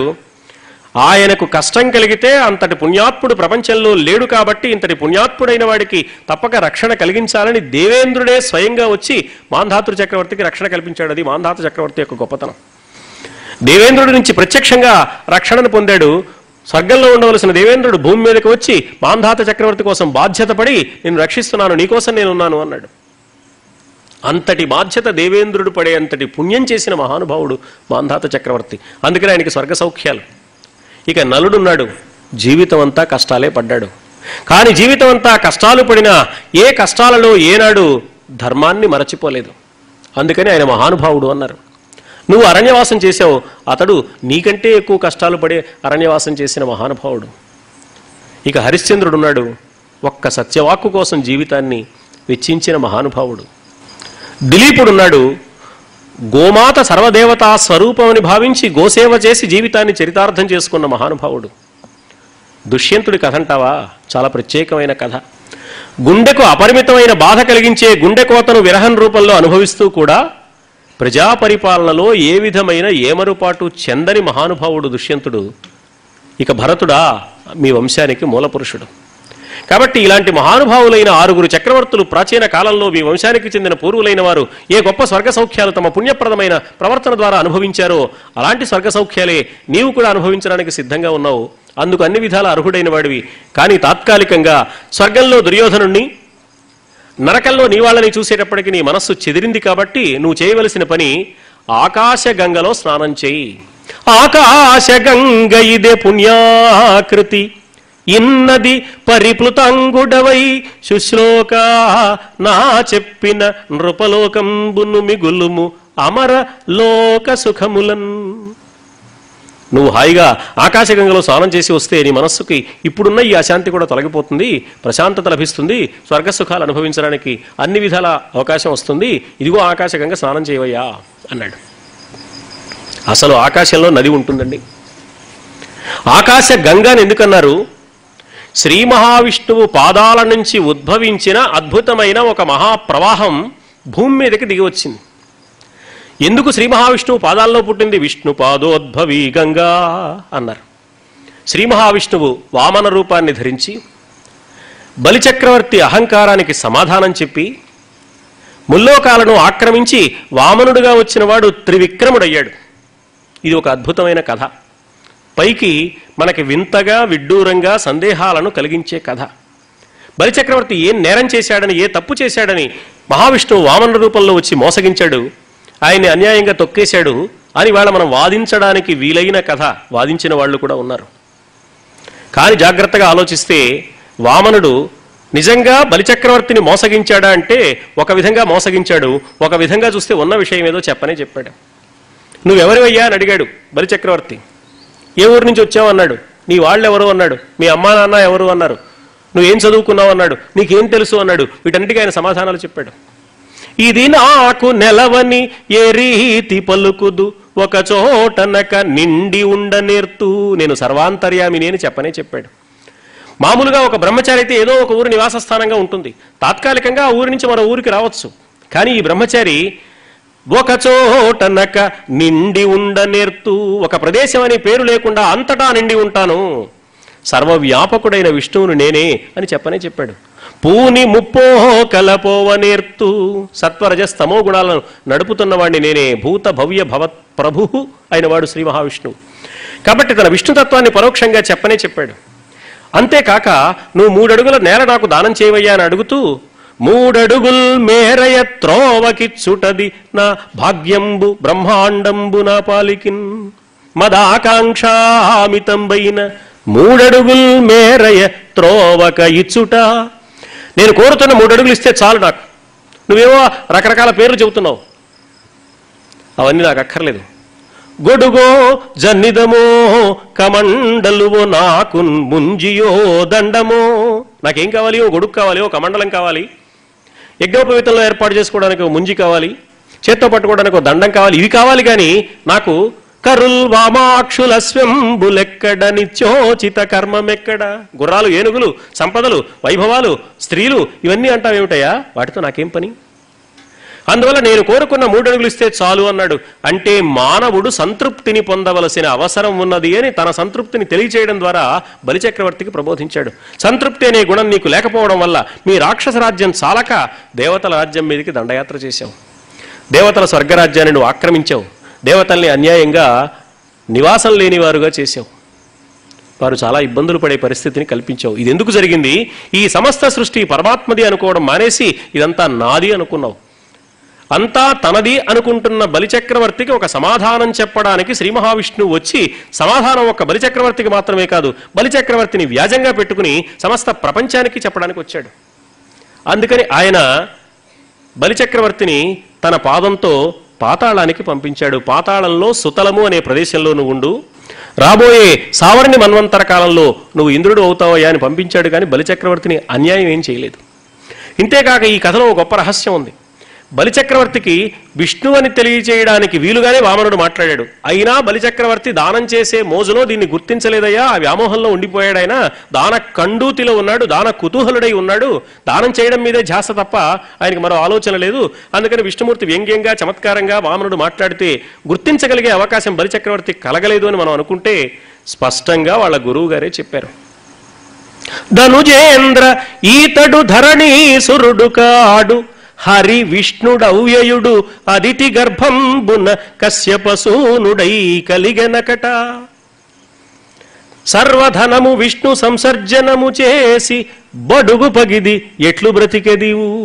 గురువుగారు స్వయంగా చెప్పారు, శుక్రాచార్యుల వారు, వచ్చినవాడు విష్ణువు తప్ప మామూలు బ్రహ్మచారి కాదు. సమస్త సంపదను ఇతనికి ధారపోస్తే నువ్వు దెబ్బతింటావు సుమా. 3 అడుగుల పేరుతో సమస్త లోకాలు ఆక్రమించుకునే లక్షణం కలిగిన విష్ణువేనయ్యా వచ్చింది అని స్పష్టంగా చెప్పారు గురువు గారు.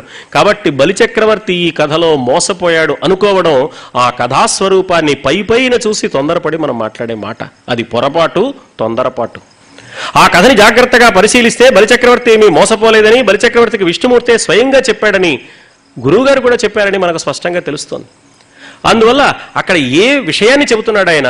ఈ సమస్త ప్రపంచము పరమాత్మది.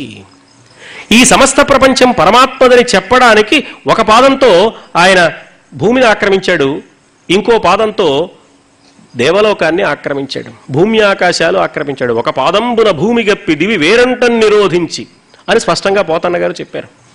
ఆ 3వ పాదాన్ని ఏం చేయమంటావు అన్నాడు. నిజానికి చాలా ఆశ్చర్యకరమైన సంగతి. ఈయన అడిగినప్పుడు కూడా నాకు 1-2 అడుగుల మేర ఇమ్ము సొమ్ము మేర వల్ల. ఏదో ఇస్తానంటున్నావయ్యా, నాకేమొద్దు, 1-2 అడుగులు ఇవ్వు చాలు. 1 + 2 3 అవుతాయి. 3 అడుగులు అనొచ్చు కదా, 1-2 అడుగులు ఏమిటి అంటే 2 అడుగులు ఎలాగూ ఇస్తావు నువ్వు. భూలోకాన్ని ఇస్తావు, దేవలోకాన్ని ఇస్తావు.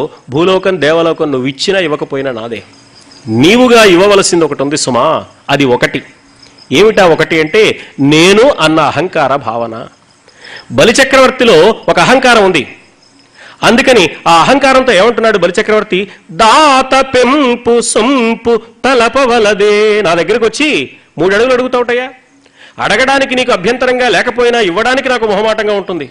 ఓ కోటీశ్వరుడి దగ్గరికి వెళ్ళి 10 రూపాయలు విరాళం ఇవ్వండి అంటే అవమానించడం కాదు. ముల్లోకాలు ఆక్రమించుకుని అఖండ భూమండలంతో పాటు స్వర్గరాజ్యాన్ని కూడా అరచేతిలో పెట్టుకున్న నాలాంటి వాడి దగ్గరికి వచ్చి 3 అడుగులు నేల అడుగుతావా? ఇది నన్ను అవమానించడం కాదా? దాత పెంపు సంపు తలపవలదే పసిబాలుండవు నేరవీవడుగా. నీకు అడగడం చేత కాదు, చిన్నవాడివి. నువ్వు ఒకవేళ తెలియక అడిగినా కూడా అసురేంద్రుండు ఈ పదత్రయంబు నీ నేర్చునే నీ భాగ్యంబులి పాటిగాక. నీకు అడగడం చేత కాదు, అమాయకుడివి, తెలివి తక్కువ వాడివి. కానీ ఈ బలిచక్రవర్తి మాత్రం ఏదో 3 అడుగులతో సరిపెట్టేస్తాడు అనుకుంటున్నావా? నా స్థాయికి తగ్గట్టు గొప్ప దానం చేస్తాను, ఆలోచించి ఇంకోసారి అడుగు అన్నాడు. అంటే ఇచ్చేవాడిని నేను, ఇదంతా నాది అనే అభిప్రాయం బలిచక్రవర్తిలో ఉందని తెలుస్తోంది. ఇది అహంకారానికి సూచన. బలిచక్రవర్తి దానం చేసే విషయంలో గొప్పవాడు, కానీ అతనిలో దాగి ఉన్న అహంకారం ఈ మాటల్లో వ్యక్తం అవుతుంది. అందుకని నాకు 1-2 అడుగుల మేర ఇమ్ము. 1 + 2 ఇస్తావా? భూమి ఆకాశాలు ఎలాగో ఇస్తావు, నీ అహంకారాన్ని వదిలేస్తావా నా కోసం? ఇది శ్రీ మహావిష్ణువు వామనుడి రూపంలో వచ్చి బలిచక్రవర్తిని అడిగిన మాట. అది గుర్తించాడు కాబట్టే బలిచక్రవర్తి చిట్ట చివరికి, ఏమయ్యా 1 అడుగు ఇచ్చావు, దాంతో భూలోకం అంతా ఆక్రమించాను, 2వ పాదంతో స్వర్గరాజ్యం అంతా ఆక్రమించాను, దేవలోకం అంతా, 3వ అడుగు ఏం చేయమంటావు అంటే బలిచక్రవర్తి నీ 3య పదంబు నిజమున శిరమున నెలవు చేసి పెట్టు నిర్మలాత్మ. నీ 3వ అడుగు నా తల మీద పెట్టవయ్యా అన్నాడు. 1 పాదంతో భూమండలం అంతా ఆక్రమించిన తర్వాత, 1 పాదంతో ఆకాశాన్ని ఆక్రమించిన తర్వాత, కింద ఆక్రమించిన ఈ పాదంలో బలిచక్రవర్తి తల లేదా? అది వేరుగా ఉందా? ఈ సందేహం కలుగుతుంది మనకి. భూమినంతటిని ఆక్రమించిన తర్వాత ఈ పాదంలో బలిచక్రవర్తి తల కూడా ఉంది. బలిచక్రవర్తి తల వేరుగా ఎక్కడుంది? నా తల మీద పెట్టు అంటున్నాడంటే తల అహంకారానికి గుర్తు. రావణుడి 10 తలలు రామచంద్రమూర్తి కొట్టేశాడు అంటే అర్థం, 10 తలలు కలిగిన వాడు రావణుడు అంటే అర్థం, 1 తల ఉన్నవాడికి ఎంత అహంకారం ఉండడానికి అవకాశం ఉంటుందో దానికి 10 రెట్లు అహంకారం కలిగిన వాడు. ద్విధా భజ్యేయమప్యేవం నమేయం తు కస్యచిత్ ఏషమే సహజో దోషః స్వభావో దురతిక్రమః. ఎట్టి పరిస్థితుల్లో సీతాదేవిని రామచంద్రమూర్తికి అప్పగించే ప్రశ్న లేదు. నన్ను 2గా చీల్చినా సరే నేను తల వంచను అన్నాడు. అది అహంకార లక్షణం. తల బిరుసు, తల పొగరు అనే మాటలు వాడుతూ ఉంటాం మనం. తల పొగరు అంటాం కానీ చేతి పొగరు, కాలి పొగరు అనే మాట ఉండదు. పొగరు తలకు ఉంటుంది, అది చేతి ద్వారానో కాలి ద్వారానో నోటి ద్వారానో వ్యక్తం అవుతుంది. తలలో ఉండే తలపులు ఆలోచనలు సక్రమంగా లేనప్పుడు మానవుడి ప్రవర్తన దురుసుగా ఉంటుంది, దూకుడుగా ఉంటుంది, దుర్మార్గాలను కలిగిస్తుంది, ఎదురు వాటిని బాధించడానికి ప్రయత్నిస్తుంది. అందుకని ఆ తలలో ఉన్న అహంకారాన్ని దెబ్బ కొట్టడానికి 10 తలలు తీసేశాడు అంటే 10 రెట్లు అహంకారాన్ని పోగొట్టాడు శ్రీ మహావిష్ణువు రామచంద్రమూర్తిగా వచ్చి. ఇక్కడ బలిచక్రవర్తిలో కూడా అలాంటి అహంకారమే ఉంది. తల మొత్తం శరీరానికి గుర్తు. ఎప్పుడైనా తల అంటే శరీరం మొత్తం అని. మనం ఎప్పుడైనా ఫోటో తీయించుకోవాలి అనుకుంటే అయితే లైఫ్ సైజ్ ఫోటో తీయించుకుంటాం, లేకపోతే పాస్పోర్ట్ ఫోటో తీయించుకుంటాం. ఎప్పుడూ ముఖమే ఫోటో తీయించుకుంటున్నాం కదా, ఈసారి కాలు కానీ చెయ్యి కానీ తీయించుకుందాం అని అనుకో, అనారోగ్యం వచ్చి ఎక్స్రే ఫోటో అయితే తప్ప. ఎప్పుడు ముఖమే ఫోటో తీయించుకుంటాం. ఎందుకని? తల ఒకటి ఫోటో తీయించుకుంటే మొత్తం మనిషి అందులో కనపడతాడు. తల మొత్తం మనిషికి గుర్తు. ఆ రాత్రి వేళ ఆ తుఫాను గాలిలో పాపం ఆమె ఆ ఆశ్రమంలో తల దాచుకుంది అని రాస్తాడు రచయిత. అంటే తల ఒకటి లోపల పెట్టి మిగతా శరీరం అంతా వర్షంలో తడిసెట్టుగా బయట పెట్టిందనా? తల అంటే మొత్తం. సినిమా హాల్కి వెడితే తల ఒక్కింటికి 2 టికెట్లు ఉంటుంది. అంటే 100 రూపాయల నోటు 4 నోట్లో పెట్టుకుని ఆ కౌంటర్లో మన తలకాయ పెట్టి తీసుకోవాలేమో, టికెట్ చేతికి ఇవ్వరేమో, తలకిస్తారేమో అనుకోకూడదు. తల అంటే మనిషి. చాలా సందర్భాలలో మనకి తల అంటే మనిషి మొత్తం అని అర్థమవుతోంది. ఈ తల అహంకారానికి గుర్తు. ఆ తలలో ఆలోచనలు మారాయా, అదే ఆత్మ విజ్ఞానానికి కూడా గుర్తు. అహంకార పూరితమైన బలిచక్రవర్తి ఆలోచనలను ఆత్మ విజ్ఞానం వైపు మళ్లించడానికి, నేను నా అహంకారాన్ని వదులుకుంటున్నాను అని బలిచక్రవర్తి చేత అనిపించడానికి, ఆ సత్యం బలిచక్రవర్తికి అవగాహనకు రావడానికి వామనుడు చేసిన అద్భుతమైన ప్రయత్నం.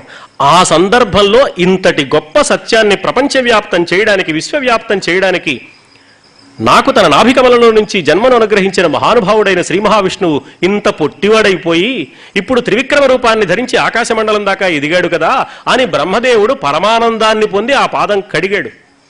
అదే అన్నమయ్య బ్రహ్మ కడిగిన పాదము అని కీర్తించాడు. పాదాన్ని కడగడానికి ఎన్ని నీళ్లు కావాలండి? ఓ పాదాన్ని కడగడానికి ఆ కమండలంలో ఉన్న ఓ చెంబుడు నీళ్లు సరిపోతాయి. అదే ఒక మహాగంగా ప్రవాహంలాగా వస్తుందా? రాదు. అంటే విష్ణుమూర్తి తన పాదాలలో నుంచి గంగను ఉద్భవింపజేశాడు. మరాఠీ భాషలో ఏకనాథుడు భావార్థ రామాయణం రాశాడు. ఆ ఏకనాథుడు అంటాడు చాలా చమత్కారంగా, గుహుడు పాదాలు కడిగిన సన్నివేశం ఉంది, వాల్మీకి చెప్పకపోయినా వాళ్ళు చెప్పారు. ఆయన అంటాడు, ఆ గుహుడి రాముడి పాదాలు కడగడానికి గుహుడు గంగానదిలోనే చెంబు ముంచాడు. ఆ నీళ్లతో రామచంద్రమూర్తి పాదాలు కడిగాడు.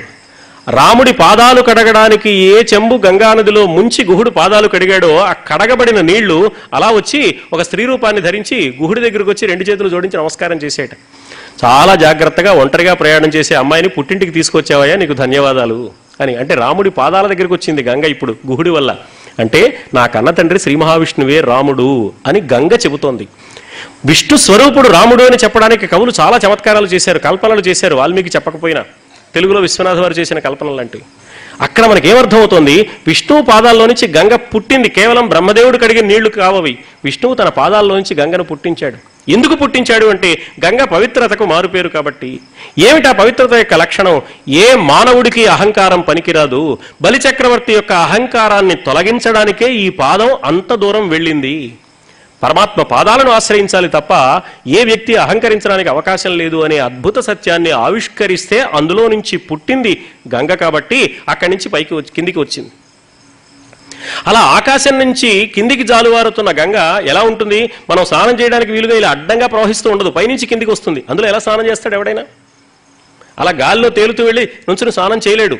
ఇప్పటికి ధర్మరాజు ఇంకా మానవ శరీరంతోనే ఉన్నాడు. మానవ శరీరాన్ని ధరించిన వాడికి అది సాధ్యమయ్యే విషయం కాదు. అందుకని అలా గాల్లో తేలుతూ పైనుంచి కిందికి ప్రవాహంలో వస్తున్న దాంట్లో స్నానం చేయడం, ఒక చోట నిలబడి చేయాలి. నిలబడి చేయాలంటే గంగ అడ్డంగా ప్రవహిస్తూ ఉండాలి. ఆకాశంలో పుట్టిన గంగ నెమ్మది నెమ్మదిగా సన్నని జాలుగా ప్రవహిస్తూ వచ్చింది కాబట్టి స్వర్గలోకంలో ఉన్నప్పుడు గంగకి మందాకిని అని పేరు. అకిని అంటే ప్రవాహం, మందంగా ప్రవహిస్తుంది, నెమ్మదిగా ప్రవహిస్తుంది కాబట్టి అక్కడ మందాకిని అని పేరు. భగీరథుడి కోసం భూలోకానికి వచ్చింది కాబట్టి భూలోకానికి వచ్చినప్పుడు గంగకు భాగీరథి అని పేరు వచ్చింది. స్వర్గానికి వెళ్ళింది. స్వర్గంలో ఉండే పాతాళ లోకానికి వెళ్ళింది. అక్కడి నుంచి స్వర్గం నుంచి భూలోకం నుంచి పాతాళానికి వెళ్ళింది. పాతాళంలోకి వచ్చేటప్పటికి ఆ గంగకు భోగవతి అని పేరు. ఇలా 3 మార్గాల్లో ప్రయాణించింది కాబట్టి గంగను త్రిపథగా అన్నారు. అంటే స్వర్గంలో ఉండే దేవతలకు, భూలోకంలో ఉండే మానవులకు, పాతాళంలో ఉండే రాక్షసులు మొదలైన వారికి కూడా పవిత్రతను ప్రసాదించగలిగిన లక్షణం గంగకున్నదన్నమాట. అంటే గంగ దృష్టిలో స్వర్గంలో ఉండేవాళ్ళు గొప్పవాళ్ళు, మానవులు సామాన్యులు, పాతాళంలో ఉండేవాళ్ళు నీచులు అనే అభిప్రాయ భేదం లేదు. అందరూ సమానమే, విచక్షణ లేని వీక్షణంతో అందరినీ పునీతుల్ని చేయడానికి సిద్ధపడుతోంది. అలాంటి ఆకాశ గంగలో నువ్వు స్నానం చేయి అంటే అర్థం దుర్యోధనుడు దుర్మార్గుడని, అతనికి స్వర్గభోగాలు ఉండకూడదనే ఆలోచన వదిలిపెట్టవయ్యా, నిర్లిప్తమైన స్థితిని కలిగి ఉండు. ఇంకా దుర్యోధనుడు చనిపోయిన తర్వాత కూడా నీకు అతని పట్ల ఈ వైరభావం ఏమిటి, ఆ వైరాన్ని విడిచిపెట్టు అని ధర్మరాజు మనస్సు మూలల్లో దాగి ఉన్న వైర సంబంధమైన ఒక చిన్న భావాన్ని ప్రక్షాళనం చేయడానికి ఆకాశగంగా స్నానం చేయి అన్నాడు. అసలు ఆకాశం నుంచి ఏం పుట్టింది అని ఆలోచిస్తే ఆకాశం నుంచి మొట్టమొదటిగా ఆకాశము పరమాత్మ యొక్క ఆత్మతత్వం నుంచి పుట్టింది. ఆకాశం అంటే ఏమీ లేదు, ఏమీ లేనిదే ఆకాశం. ఆకాశం గగనం శూన్యం, ఏమీ లేని దాన్ని ఆకాశం అంటాం మనం. ఏమీ లేని ఆకాశం అన్నీ ఉన్న భూమిగా దిగి వచ్చింది. అందుకని పంచభూతాల్లో మొట్టమొదటిది ఆకాశం, చిట్ట చివరిది భూమి. మనం భూలోకంలో ఉన్నాం కాబట్టి ఇక్కడి నుంచి పైకి వెళతాం కాబట్టి మన వాళ్ళు వరస ఏం చెప్పారంటే మనం ఎక్కడున్నాం అక్కడి నుంచి ప్రయాణం లెక్క వేసుకోవాలి కాబట్టి పృథివీ ఆపస్ తేజో వాయుర్ ఆకాశాలు అని చెప్పారు. భూమి మీద మనం ఉన్నాం, ఆకాశం చిట్ట చివరిది. భూమి మీద ఉన్న మనకి భూమి ఎలా దిగి వచ్చింది అని ఆలోచిస్తే ఆకాశమే అంచెలంచెలుగా భూమిగా దిగి వచ్చింది. ఆకాశం నుంచి వాయువు, వాయువు నుంచి అగ్ని, అగ్ని నుంచి నీరు, నీటి నుంచి భూమి వచ్చింది అని వేదవాంగ్మయం నిరూపించింది. తస్మాత్ ఏష ఆత్మన ఆకాశ సంభూత ఆకాశాద్వాయు వాయోరగ్ని అగ్నేరాప అభ్యః పృథివీ పృథివ్యా ఓషధయ ఓషధీభ్యో అన్నం అన్నాత్ పురుష. సృష్టి క్రమాన్ని వేదం ఇంత స్పష్టంగా నిరూపించింది. అందువల్ల ఆకాశం నుంచి భూమి దిగి వచ్చింది, ఆకాశము పరమాత్మ నుంచి వచ్చింది. పరమాత్మ తత్వము ఆకాశముగా రూపుదిద్దుకుంది. కాబట్టి ఆకాశగంగలో స్నానం చేయంటే భూమి నుంచి నువ్వు ఆకాశము స్థాయికి ఎదగవలసింది సుమా. ఇప్పుడు భూలోక కక్ష్యలో ఉన్నావు, నువ్వు రావడం స్వర్గానికి వచ్చావు కానీ నీ ఆలోచనలన్నీ భూలోక పరిధిలో ఉన్నాయి. భూలోక పరిధిని విడిచిపెట్టి ఆకాశం పరిధికి ఎదగవయ్యా, అది నువ్వు చేయవలసిన పని. మనం ఏ నదీ తీరాన లేకపోతే కొండ శిఖరానికి దగ్గర ప్రాంతంలోనూ నిలబడి చూస్తే అల్లంత దూరాన ఆకాశం ఇలా తల పైకెత్తి చూసినప్పుడు బాగా ఎత్తుగా ఉన్నట్టు ఉంటుంది. ఎంత ఎత్తులో ఉందో మనకు తెలియదు. అక్కడి నుంచి మన తల ఇలా మన చూపుని నెమ్మదిగా ఏటవాలుగా ప్రసరింపజేస్తూ కిందికి తీసుకొస్తే ఆకాశం అలా అక్కడి నుంచి వచ్చి అల్లంత దూరాన కిందికి దిగిపోయిందేమో అనిపిస్తుంది. ఇక్కడి నుంచి చాలా కష్టపడి అక్కడ దాకా ప్రయాణం చేసి చూస్తే అక్కడ కూడా ఆకాశం పైనే ఉంటుంది. అల్లంత దూరాన ఉన్న ఆకాశం అంచెలంచెలుగా భూమి మీదకి దిగి వచ్చినట్టు కనిపిస్తోంది అంటే అర్థం ఏమిటి అంటే ఆకాశమే భూమిగా దిగి వచ్చింది సుమా. పంచభూతాలలో సూక్ష్మతమమైంది ఆకాశం, స్థూలతమమైంది భూమి. అందుకనే ఈ ప్రపంచం మొత్తం పరమాత్మకు నివాసం కాబట్టి, నిలయం కాబట్టి ప్రపంచం మొత్తాన్ని మనం సేవించలేం కనుక ఈ ప్రపంచానికి ప్రతీకగా ఒక దేవాలయాన్ని మనం ఏర్పాటు చేసుకున్నాం దైవాన్ని ఆరాధించడానికి. దేవాలయంలో కూడా పైన ఉండే శిఖరం చాలా సూక్ష్మంగా ఉంటుంది, సన్నగా ఉంటుంది శిఖరం పైకి వెళ్ళేసరికి. అందుకే అది మనకు అర్థం కావడానికి అది ఆకాశానికి ప్రతీక అని చెప్పడానికి మన వాళ్ళు ఆగమ శాస్త్రంలో దానికి విమాన గోపురం అని పేరు పెట్టారు. విమాన గోపురం అనే పేరు ఎందుకు పెట్టారు అంటే విమానం ఆకాశంలో సంచరిస్తుంది కాబట్టి. అంటే దేవాలయము సమస్తమైన ప్రపంచానికి ప్రతీకగా ఉంది సుమా. దేవాలయానికి వచ్చి దైవాన్ని ఆరాధించు, ప్రపంచమంతా దేవాలయంలో ఉన్న దైవానికి ప్రతిరూపమేనన్న భావాన్ని కలిగి ఉండు. తద్వారా నీవు చేసే అర్చన లోకాన్ని సేవించే స్థితిని నీకు ప్రసాదిస్తుంది. అప్పుడు పరమాత్మ యొక్క విశ్వరూపాన్ని నువ్వు అవగాహన చేసుకోగలిగిన వాడివి కాగలుగుతావు. అది ఆకాశగంగా స్నానం అంటే ఆ అవగాహన అనుగ్రహించాడనమాట.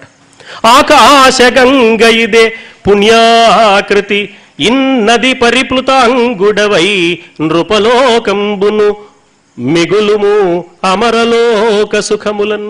రాగద్వేషాలకు అతీతంగా, స్వపరభేద భావానికి అతీతంగా, నా వాళ్ళు ఇతరులు అనే తేడా లేకుండా, మంచివాడు చెడ్డవాడు అనే ఆలోచన కూడా లేకుండా నిస్సీమ గౌరవ, సాటిలేని అంతులేని హద్దులు లేని గౌరవాన్ని పొందడానికి అర్హుడివయ్యా నువ్వు. ఈ స్వర్గ సౌఖ్యాలు అనుభవించడానికి రావాల్సింది ఆకాశగంగా స్నానం చేసి అని దేవేంద్రుడు యమధర్మరాజు ఇద్దరు దగ్గర ఉండి అతన్ని ఆకాశగంగా స్నానం చేయించారు. ఇంద్ర యముల సారథ్యంలో ఆకాశగంగా స్నానం చేసి ధర్మరాజు ప్రశాంతతను అనుభవించాడు అన్నారు వ్యాసుల వారు. యముడు అంటున్నాడు ఆకాశగంగా స్నానం చేసిన ధర్మరాజును చూసి, నిన్ను పరీక్షింపగంటి ముమ్మారు అరణీ ప్రసంగంబున ద్వైతవనంబున. 3 సార్లు పరీక్షించానయ్యా నిన్ను. మొట్టమొదటి పరీక్ష ఏమిటో తెలుసా? అరణీ ప్రసంగంబున ద్వైతవనంబున. ద్వైతవనంలో యక్షుణ్ణి పరీక్షించాను. ఒక బ్రాహ్మణుడు అరణి తన కొమ్ములకు తగిలించుకుని పారిపోయిన లేడి వెంట మీరు అతడి కోసం పరిగెత్తారు. చివరికి నా దగ్గరికి వచ్చారు. యక్షుడి రూపంలో పరీక్షించాను. నీ మేధాశక్తిని ప్రకటించావు, నీ సమదృష్టిని కూడా ప్రదర్శించావు, విజయం సాధించావు. కుక్క రూపంలో వెన్నంటి వచ్చాను మహాప్రస్థానం చేస్తుంటే. తగిలి కుక్కతో వచ్చినప్పుడు దైవతగిరి పొంత, అప్పుడు కూడా నువ్వు విజయాన్ని సాధించావు. అనుజ వర్గంబు విషయంబు కాగా ఇప్పుడిచట. మూడో పరీక్ష, నీ సోదరుల విషయంలో, నీ భార్య అయిన ద్రౌపది విషయంలో నిన్ను పరీక్షించాను. వాళ్ళు కాసేపు నరకంలో ఉన్నట్టుగా కనపడితే నీ మనస్సు ఎలా ప్రవర్తిస్తుంది? వాళ్ళు దీనికి అర్హులు కాదు కాబట్టి నరకంలో ఉండిపోయారులే అని నిర్లిప్తంగా అనుకోలేకపోయావు. ఇక్కడ మాత్రం కొంచెం చెదిరిపోయింది సుమా నీ మనస్సు. ధర్మరాజు మీద అపరిమితమైన వాత్సల్యం ఉంది కాబట్టి, ధర్మరాజు చాలా గొప్పవాడు కాబట్టి, ఉదాత్తమైన వాడు కాబట్టి, మహానుభావుడు కాబట్టి నిందించకుండా ఉపాయంగా చెబుతున్నాడు యముడు. నిన్ను 3 సార్లు పరీక్షించాను, 2 సార్లు అఖండ విజయం సాధించావు సుమా. అంటే ఏమిటి అర్థం? అప్పుడున్న నీ నిశ్చల స్థితి ఇక్కడ చెదిరిపోయిందయ్యా, గమనించావా? స్వర్గలోకానికి వచ్చాక కూడా భూలోక సంబంధమైన భావాలు నీలోనే ఉన్నాయి. అతడు వేరేవాడు, నాకు సంబంధించిన వాడు ఇతడు అనే వర్గ దృష్టితో నువ్వు చూస్తున్నావు. స్వర్గం అంటే ఏమిటో తెలుసా? వర్గం లేకుండా ఉండడమే స్వర్గం. నావాడని పరాయివాడని ఈ తేడా లేకుండా అందరినీ ఒకే పరమాత్మ యొక్క ప్రతిబింబాలుగా చేసే దర్శనం ఏ వ్యక్తికి కలుగుతుందో అతడు స్వర్గ సౌఖ్యాలను అనుభవిస్తాడు తప్ప స్వపర భేదభావం కలిగిన వాడు అశాంతితో అలవటించే పరిస్థితి ఉంటుంది సుమా. చలనమొకప్పుడైన నీదుమదిన్ ఇంచుకే నియులేదు, దమము శమము సత్యంబు మద్గత సారభక్తి నీకు అగ్గలములు మహనీయ చరిత. శమదమాలు నీలో ఉన్నాయి. యథార్థ స్వరూపాన్ని దర్శించగలిగిన వాడివి కాగలిగావు, సత్యాన్ని చూడగలుగుతున్నావు.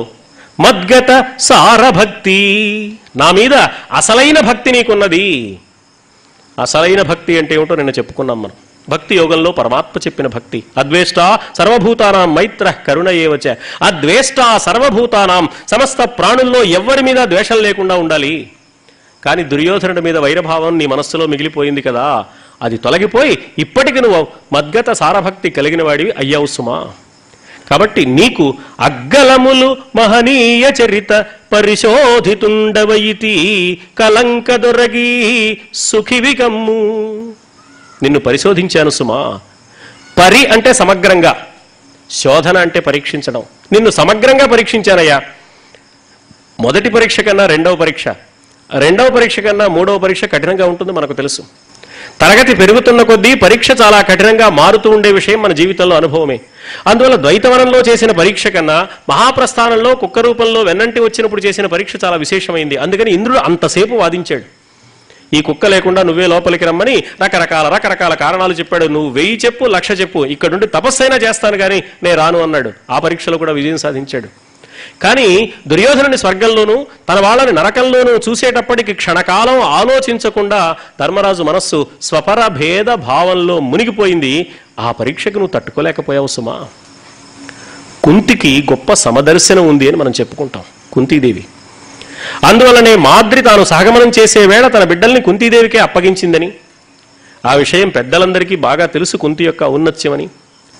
అందువల్లనే ఉత్తర గోగ్రహణానికి బృహన్నల కాదు వచ్చింది అర్జునుడే అని తెలిసినప్పుడు శిష్యవాత్సల్యం పొంగిపొరలైన హృదయంతో ఉన్న ద్రోణాచార్యుడు ఈ వచ్చినవాడు కుంతీసుత మధ్యముడు అన్నాడు. కుంతీసుత మధ్యముడు భీముడే కావాలి. 5 పాండవులు కుంతి పిల్లల్లాగా పెరిగారు కాబట్టే అర్జునుడు కుంతీసుత మధ్యముడు అవుతాడు. తిక్కన గారు చాలా జాగ్రత్తగా ఈ పద్యాన్ని కట్టారు. ఈ కుంతీసుత మధ్యముడు అన్నప్పుడు కుంతి అనే పదం అది చాలా వ్యాకరణ సమ్మతంగా ఆయన వచ్చంగుంతీసుత మధ్యముడు అని మనబోటి వాడు చమత్కారాలు చేసి పద్యాన్ని మార్చే అవకాశం లేకుండా ప్రాసస్థానంలో బిగించాడు.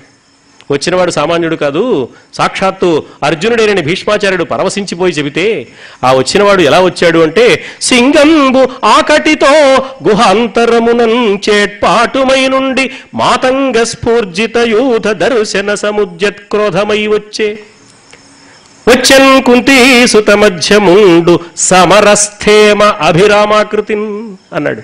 వచ్చెన్ కుంతీసుత మధ్యముండు అన్నాడు. అర్జునుడు కుంతీసుత మధ్యముడు ఎలా అవుతాడు? కుంతీదేవికి ఉన్న 3 బిడ్డల్లో మధ్యలో ఉన్నవాడు భీమసేనుడు అవుతాడు. కానీ 5 బిడ్డల్ని తన బిడ్డలుగానే ప్రేమించింది ఆమె అని ద్రోణాచార్యుల వారు గుర్తించారు. అది ఆమె పొందిన సమదర్శన స్థితి. జీవిత ప్రారంభ దశలోనే ఆమెకు కడుపు తీపికి దూరం కాగలిగిన పరిస్థితి వచ్చింది. జీవిత ఆరంభ దశ, తెలిసి తెలియని వయస్సు. ఆ సూర్యుణ్ణి ఆరాధించింది, ఆయన బిడ్డను అనుగ్రహించాడు. కన్యగా ఉండి రాజకుమార్తెగా ఉండి ఇది లోకాపవాద భయంతో గంగానదిలో వదిలిపెట్టింది. తొలిచూలు అయిన బిడ్డను గంగలో వదిలిపెట్టడానికి ఒక స్త్రీమూర్తి ఎంత ఆవేదన చెందుతుందో మనం ఆలోచించాలి. కాబట్టి ఆమెలో బలవంతంగా వైరాగ్య భావం ప్రవేశించింది. అది క్రమంగా పెరిగింది. కాబట్టి బిడ్డలను ధర్మబద్ధమైన మార్గంలో పెంచడానికి నేను బ్రతికే ఉంటాను, నేను చనిపోతానని అనుకోలేదు కుంతీదేవి. మాద్రి చెప్పిన మాటల తర్వాత నేను బ్రతికే ఉంటాను, నా భర్త ఆశయం నిలబెట్టడానికి, నా బిడ్డలను ధర్మబద్ధమైన మార్గంలో పెంచి పెద్ద చేయడానికి, వాళ్ళని చక్రవర్తులను చేయడానికి, ధర్మబద్ధమైన రాజ్యానికి వారసులుగా తీర్చిదిద్దడానికి నేను బ్రతికే ఉంటాను, ఇది నా జీవితకాల సాధన కార్యక్రమంగా భావిస్తాను అనుకున్నది ఆవిడ. ఆ పని అయిపోయింది. అయిపోయాక ఇన్నాళ్ళు చాలా కష్టాలు పడ్డాం, ఇప్పుడు బిడ్డల దగ్గర హాయిగా సుఖంగా ఉందాం అనుకోలేదు కుంతీదేవి.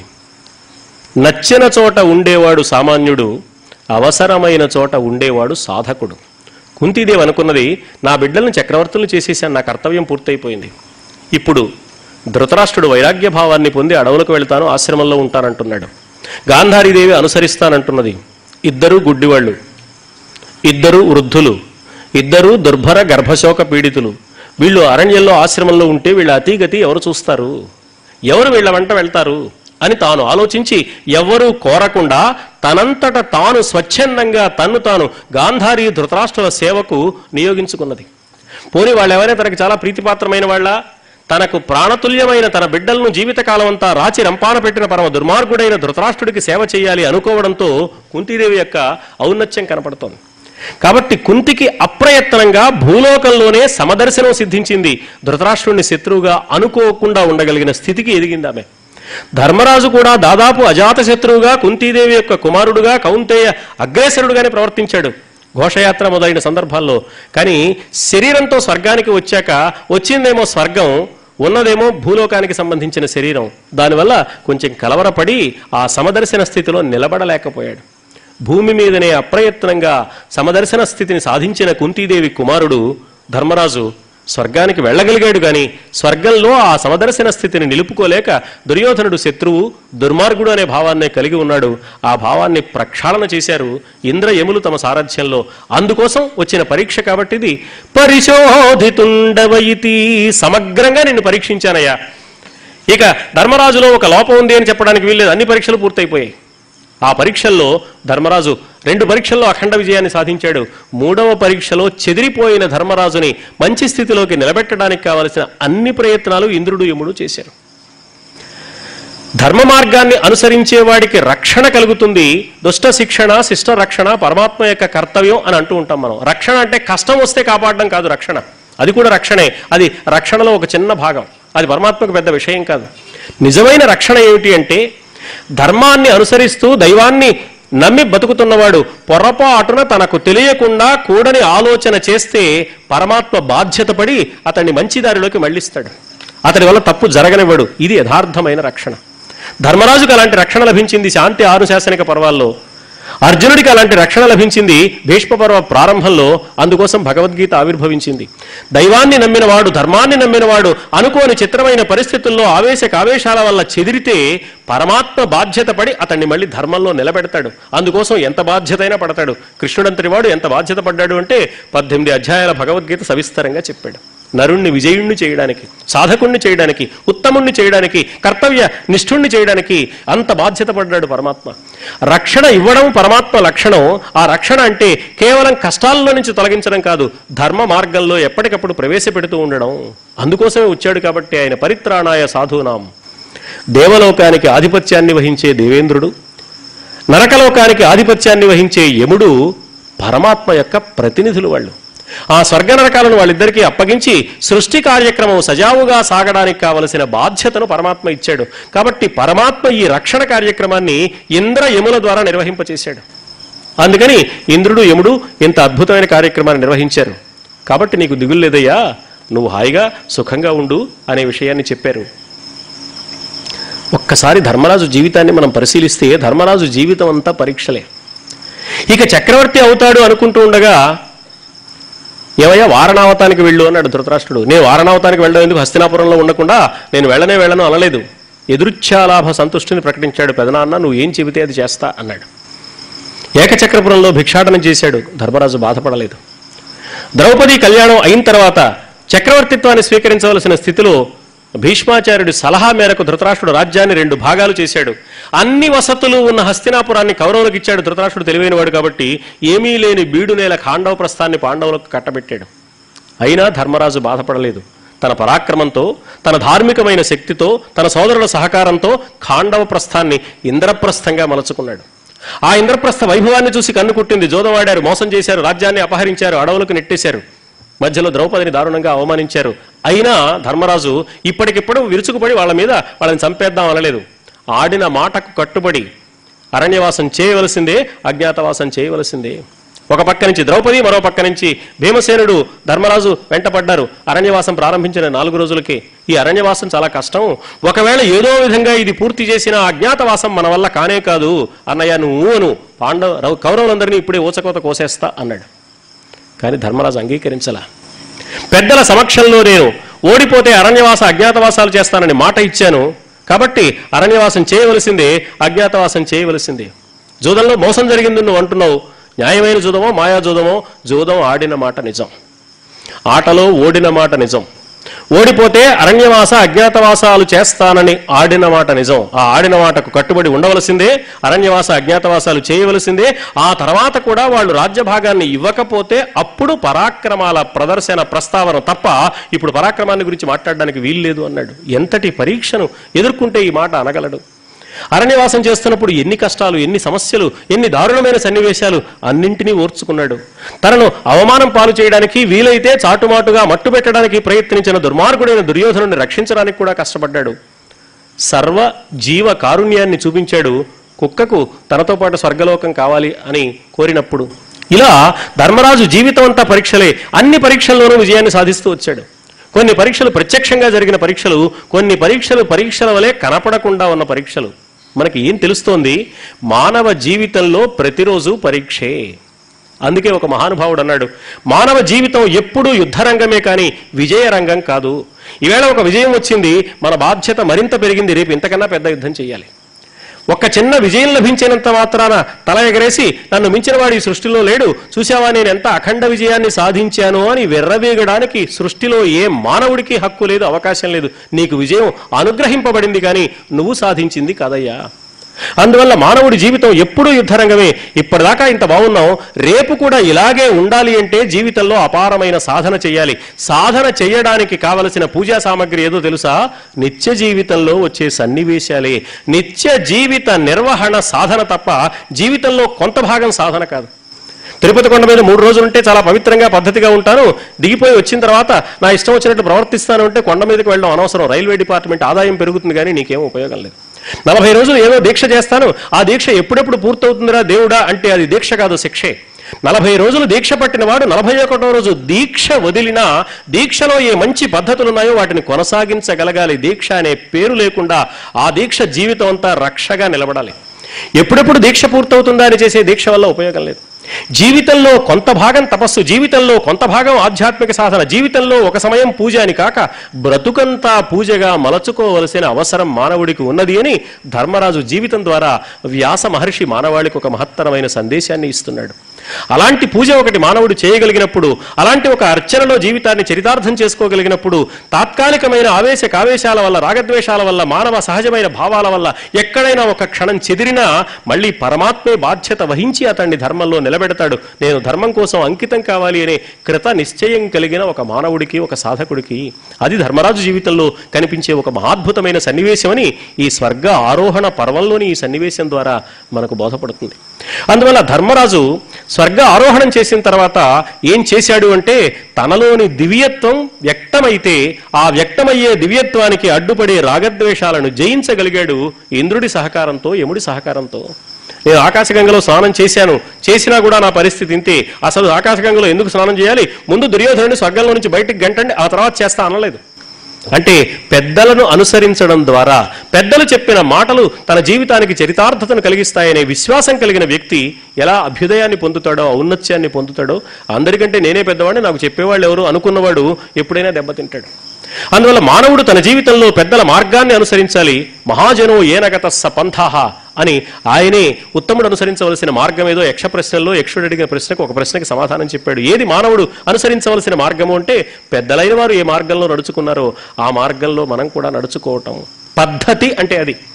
సంస్కృత భాషలో పద్ధతి అనే మాట చాలా గొప్ప మాట. పదహతి, పెద్దలైన వారు ఏ పాదాలతో ఎలా నడిచి వెళ్ళారో ఆ మార్గంలో మనం కూడా నడుచుకోవాలి. దాన్ని పద్ధతి అన్నారు. పెద్దలైన వారి పద్ధతిని సామాన్యులైన వారు అనుసరిస్తే వారు కూడా పెద్దలు కాగలుగుతారు. అందువల్ల పెద్దల జీవిత విధానాన్ని మనం పరిశీలించుకోవాలి. అందుకే వాళ్ళని ఆదర్శమూర్తులు అన్నాం మనం. సంస్కృత భాషలో ఆదర్శం అంటే అర్థం.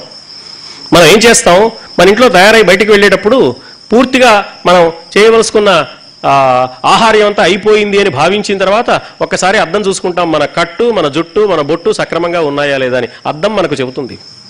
అలాగే ఆదర్శమూర్తులైన వారి జీవితాన్ని చూసి వారి వలె మనం ఉన్నామా లేదా, ఒక రంతిదేవుడిలాగా ఉన్నామా, ఒక ధర్మరాజులాగా ఉన్నామా, ఒక కుంతీదేవిలాగా ఉన్నామా, ఒక సుమిత్ర వలె ఉన్నామా అని ఆదర్శమూర్తుల జీవితాలను చూసి మన జీవితాలను దిద్దుకోవడానికి, అద్దాన్ని చూసి భౌతికమైన రూపురేఖ విలాసాలను సరిచేసుకున్నట్లే ఆదర్శమూర్తుల జీవితాలను చూసి మన మానసికమైన ఆలోచనలను, మన జీవితానికి సంబంధించిన ప్రవర్తన వైఖరిని సరిదిద్దుకోవడానికి మంచి అవకాశం ఉంటుంది. కాబట్టి ఆదర్శం అంటే అద్దం అనే అర్థం ఉంది కాబట్టి వాళ్ళని ఆదర్శమూర్తులు అన్నారు. అలాంటి ఒక దివ్యమైన ఆదర్శాన్ని ధర్మరాజు కథ ద్వారా మానవ లోకానికి మొత్తానికి చూపించడానికి ఈ స్వర్గ ఆరోహణ పర్వంలో ఇంద్ర యములు అద్భుతమైన చిత్రమైన సన్నివేశాన్ని మనకు చూపిస్తున్నారు. నీవు ఈ ఆకాశ నదీ పావన సలిలముల మునుగు భవ్యాత్మా భవద్భావంబు విడుచు మానుష భావ వికారముల శోకబంధములడగున్. అసలు ఆత్మకు స్వపరభేదం ఏముందయ్యా? మామూలు శరీరానికి నా వాళ్ళు పరాయి వాళ్ళు అని ఉంటుంది. శరీరానికి పుట్టుక ఉంది కాబట్టి ఈ పుట్టుకతో ఎవరికి అనుబంధం ఏర్పడిందో వాళ్ళు నా వాళ్ళు అనుకుంటారు. ఈ శరీరం లోపల మనస్సు ఒకటి ఉంది, అది ఆలోచిస్తుంది. కొంతమందిని తనకు కావలసిన వాళ్ళు అనుకుంటుంది, కొంతమందిని తనకు వద్దనే వాళ్ళు అనుకుంటుంది. కానీ ఆత్మ ఉందే, ఈ ఆత్మకి నా వాళ్ళని ఇతరులని తేడా లేదు, అందరూ సమానమే.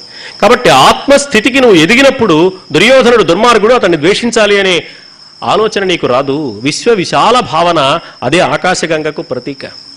పైగా స్నానం అంటే మనోమల త్యాగం అని స్పష్టంగా చెప్పాడు ధర్మరాజు యక్షుడు అడిగిన ప్రశ్నలకు సమాధానం చెబుతూ. స్నానం అంటే ఏమిటయ్యా అంటే మనోమల త్యాగం స్నానం హి పరికీర్త్యతే అన్నాడు. మనస్సులో ఉండే మాలిన్యాన్ని పోగొట్టే స్థితిలో స్నానం చేస్తే అది నిజమైన స్నానము. ఏదో గంగలో మునిగితే పాపాలు పోతాయన్నారు. ఒకడు కష్టపడి గంగానదికి వెళ్ళాడు, గంగలో మునిగాడు. గంగానది యొక్క పవిత్రతకు ప్రభావానికి తట్టుకోలేక వాడి శరీరాన్ని అంటిపెట్టుకున్న పాపాలు బయటకు వచ్చేసాయి. గంగానదిలో ఉన్నప్పుడు వాడిని తాకే శక్తి లేదు వాటికి. ఎంతసేపు ఉంటాడు గంగానదిలో? పావు గంట ఉంటాడు, అరగంట ఉంటాడు. స్నానం చేసి ఒడ్డుకు వచ్చాడు, ఈ ఒడ్డు మీద కాసు కూర్చున్నాయి, వీడు వచ్చి రాగానే మళ్ళీ పట్టుకున్నాయి. కాబట్టి గంగలో తాను ఉండడం కాదు, తనలో గంగ ఉండాలి. గుడిలో మనం ఉండడం కాదు, మనలో గుడి ఉండాలి. పుణ్యక్షేత్రానికి మనం వెళ్ళడం కాదు, శరీరం పుణ్యక్షేత్రం కావాలి. జీవిత కాలంలో ఒక గంట సేపు సాధన చేయడం కాదు, బ్రతుకంతా సాధన కావాలి. ఎప్పుడు ఏ పని చేస్తున్నా యద్యత్ కర్మ కరోమి తత్తదఖిలం శంభోత ఆరాధనం అన్న ఆదిశంకరుల వాణి మన జీవితానికి బాణి కావాలి. అప్పుడు జీవితం చరితార్థమవుతుందన్న మహత్తర సత్యాన్ని ధర్మరాజు ద్వారా చూపిస్తున్నాడు. పరమసుఖంబు చెంది అతిభాస్వరులై విహరించు నీదు సోదరులకు కర్ణముఖ్యుల ముదం బెసలారగ చూచెదు ఈ మహోత్తర బహుసౌఖ్య నిర్మల పదంబున దివ్య విహార లీలలన్ పరగెదవేల ఇంకిచట బాంధవ రక్షక రమ్ము చెచ్చరన్. ఇక్కడ నరక బాధలు అనుభవిస్తూ లేరయ్యా నీ వాళ్ళంతా, హాయిగా స్వర్గ సౌఖ్యాలు అనుభవిస్తున్నారు, వాళ్ళందరినీ చూద్దువుగాని రా అని ఆకాశ గంగలో ధర్మరాజును స్నానం చేయించి తీసుకుని వెళ్ళారు.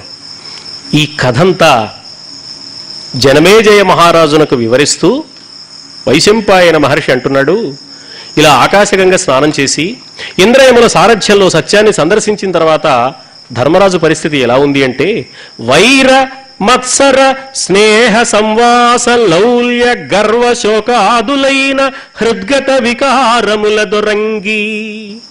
మనస్సునకు సంబంధించిన అనేక రకాల వికారాలు, వైరం, అసూయ, స్నేహం, లౌల్యం అంటే కోరికతో కూడిన ఆలోచన, గర్వం, కోరిక తీరనప్పుడు కలిగే దుఃఖం, ఇవన్నీ మామూలు మానవుడి మనస్సును పట్టి పీడించే అతి దారుణమైన లక్షణాలు.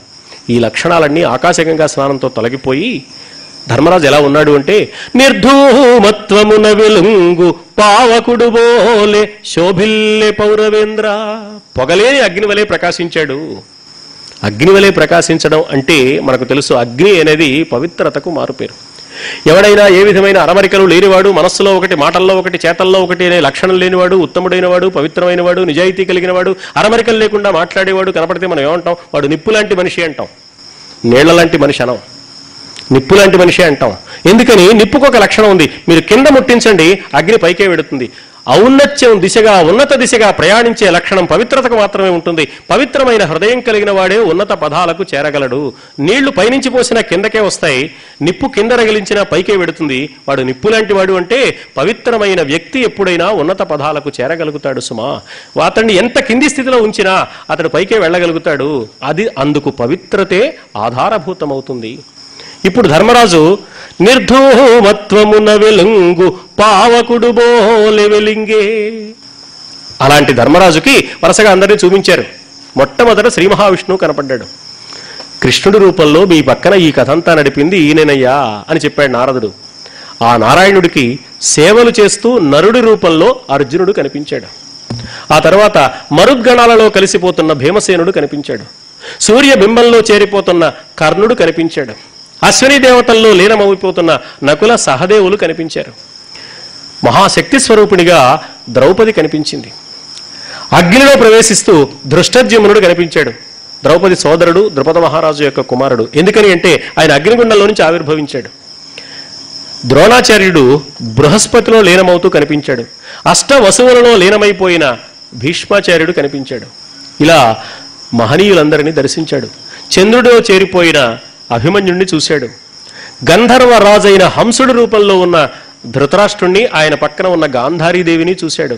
స్వర్గ సౌఖ్యాలు కుంతితో మాద్రితో కలిసి అనుభవిస్తున్న పాండురాజును చూశాడు.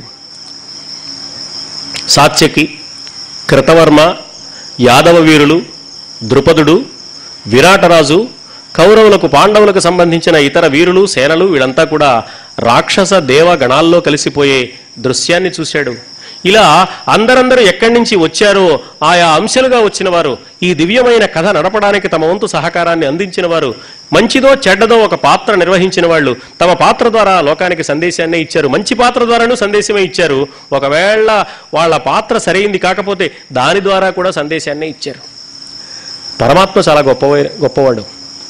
వ్యాస మహర్షి కూడా పరమాత్మ తత్వాన్ని ఆవిష్కరించడం కోసం గంటాన్ని చేతపట్టిన మహానుభావుడు. ఆ కథలో ఎలా ఉంటుంది అంటే, ఒకవేళ ఒక వ్యక్తి కూడని ప్రవర్తన కలిగి ఉన్నా ఆ కూడని ప్రవర్తన ద్వారా కూడా మనకు సందేశాన్నే ఇస్తాడు. బాధ్యత కలిగిన వ్యవసాయదారుడు పొలంలో పనిచేసుకుంటూ ఉంటే ముళ్ళకంప కాలికి తగులుతుంది. అయ్యో ముళ్ళకంప తగిలింది అని ఏడుస్తూ కూర్చోడు. ఈ ముళ్ళకంపని తన చేనుకు కంచెగా నాటుకుని దాన్ని కూడా ఉపయోగించుకుంటాడు.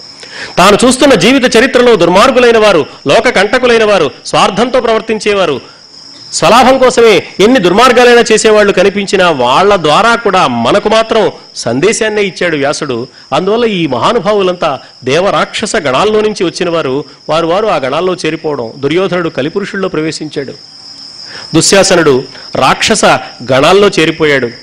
ద్రుపదుడు, విరాటుడు విశ్వేదేవతల్లో కలిసిపోయారు. ధర్మరాజు లోపల దాగి ఉన్నది విదురుడికి సంబంధించిన ఆత్మ. ఆ విదురుడి ఆత్మ మళ్ళీ ధర్మరాజులో నుంచి యమధర్మరాజులో ప్రవేశించింది. ఆదిశేషువు రూపంలో బలరాముడు దర్శనమిచ్చాడు. లక్ష్మీదేవి రూపంలో రుక్మిణీదేవి కనిపించింది. అష్ట భార్యలుగా దిగి వచ్చిన వారు లక్ష్మీదేవి యొక్క దివ్య అంశలుగా కనిపించారు. 16,000 మంది గోపికలు సరస్వతి నదీ జలాలలో అప్సరసల రూపంలో దర్శనమిచ్చారు.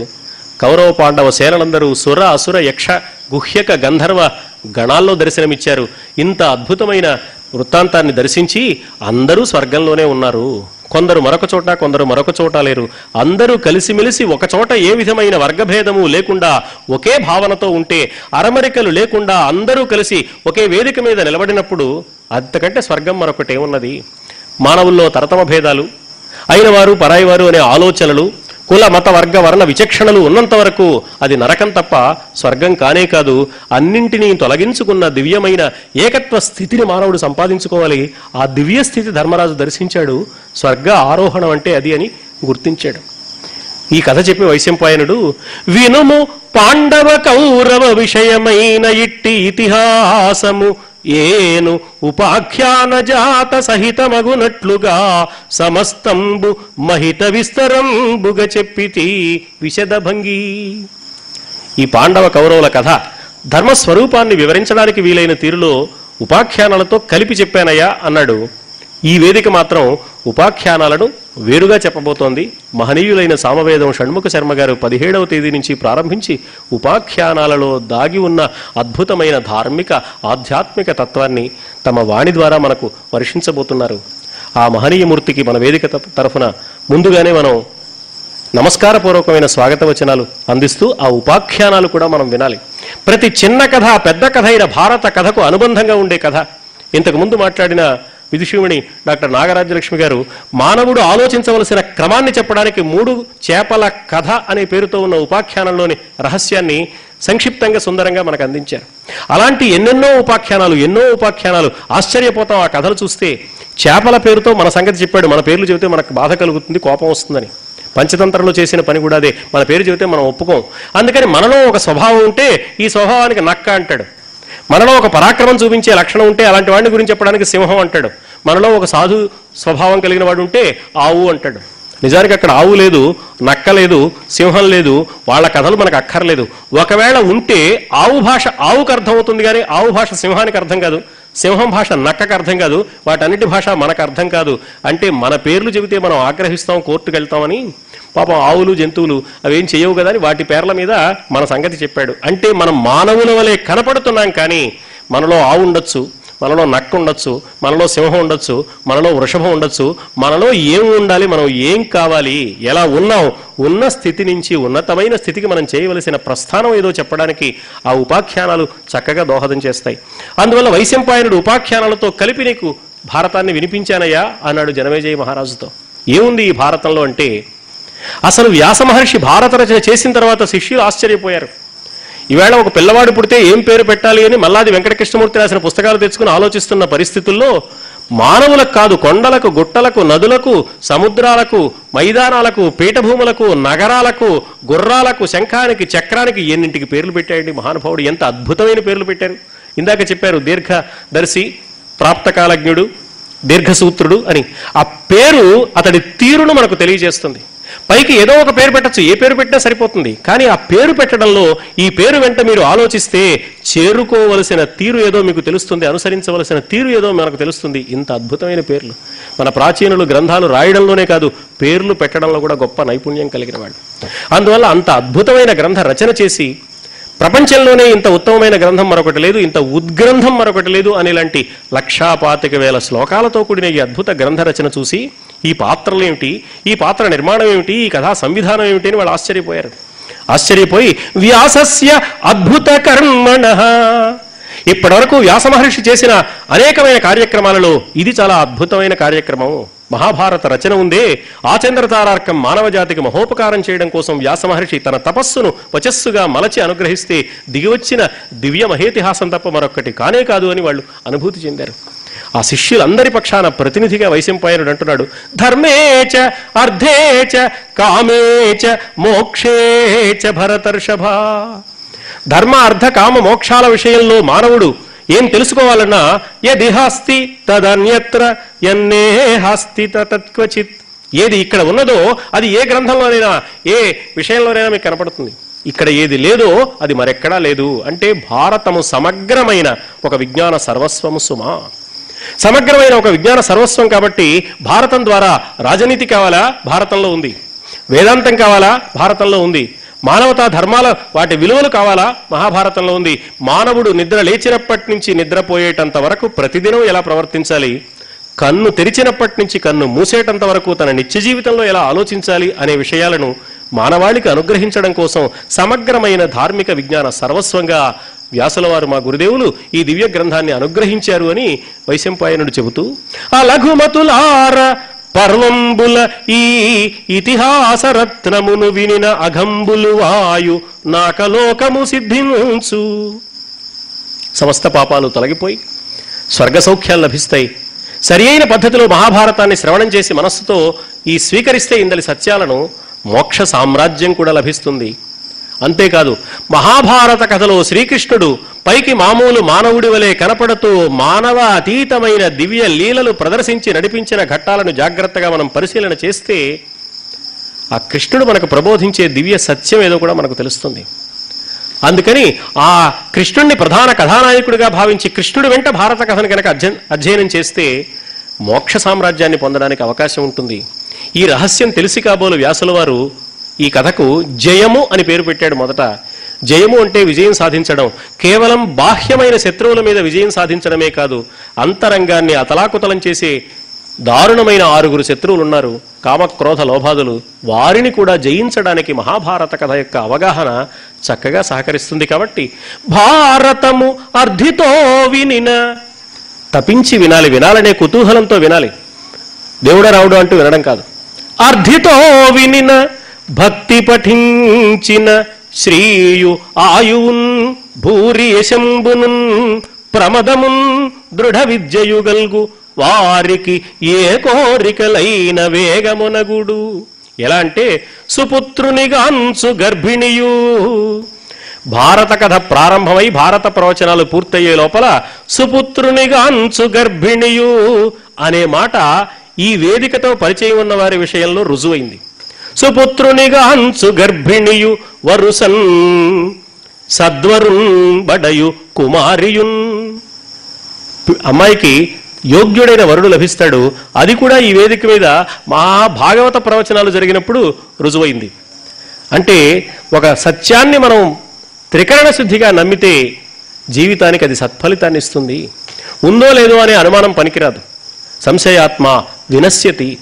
పరిపూర్ణమైన నమ్మకంతో చేస్తే సత్ఫలితం తప్పక సిద్ధిస్తుంది అని చెప్పడానికి వైశంపాయనుడు ఈ విషయాన్ని చెప్పి ఆయన అంటున్నాడు, వ్యాసమునీంద్ర సార కరుణాతిశయంబున భారతార్థము ఉద్భాసితమైన ఎట్టినుత భాగ్యునకున్ సకలాగమార్థ సంవాసనము అవహిల్లు జనపంక్తులు కీర్తన చేయ శశ్వదుల్లాస సుఖానుభూతి అచల స్థితి నొప్పున తండు ఉదాత్తుడై.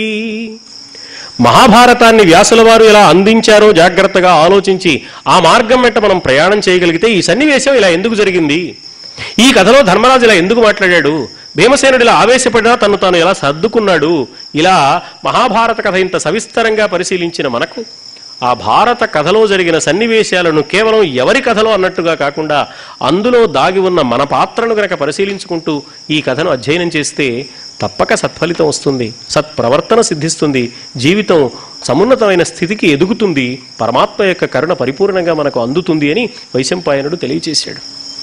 ఇలా మహాభారత గాథ చాలా గొప్పదని, మహాభారత గాథను గాథగా శ్రవణం చేసినా ఆసక్తికరంగా ఉంటుంది. ఆ గాథ చాటున దాగిన ఆధ్యాత్మిక తత్వాన్నో ధార్మికమైన విశేషాలను ఆకలింపు చేసుకుంటే జీవితానికి మరింత చరితార్థతను ప్రసాదించగలిగిన దివ్యశక్తి మహాభారత గాథలో దాగి ఉన్నది అని వైశంపాయనుల వారు నిరూపించారు.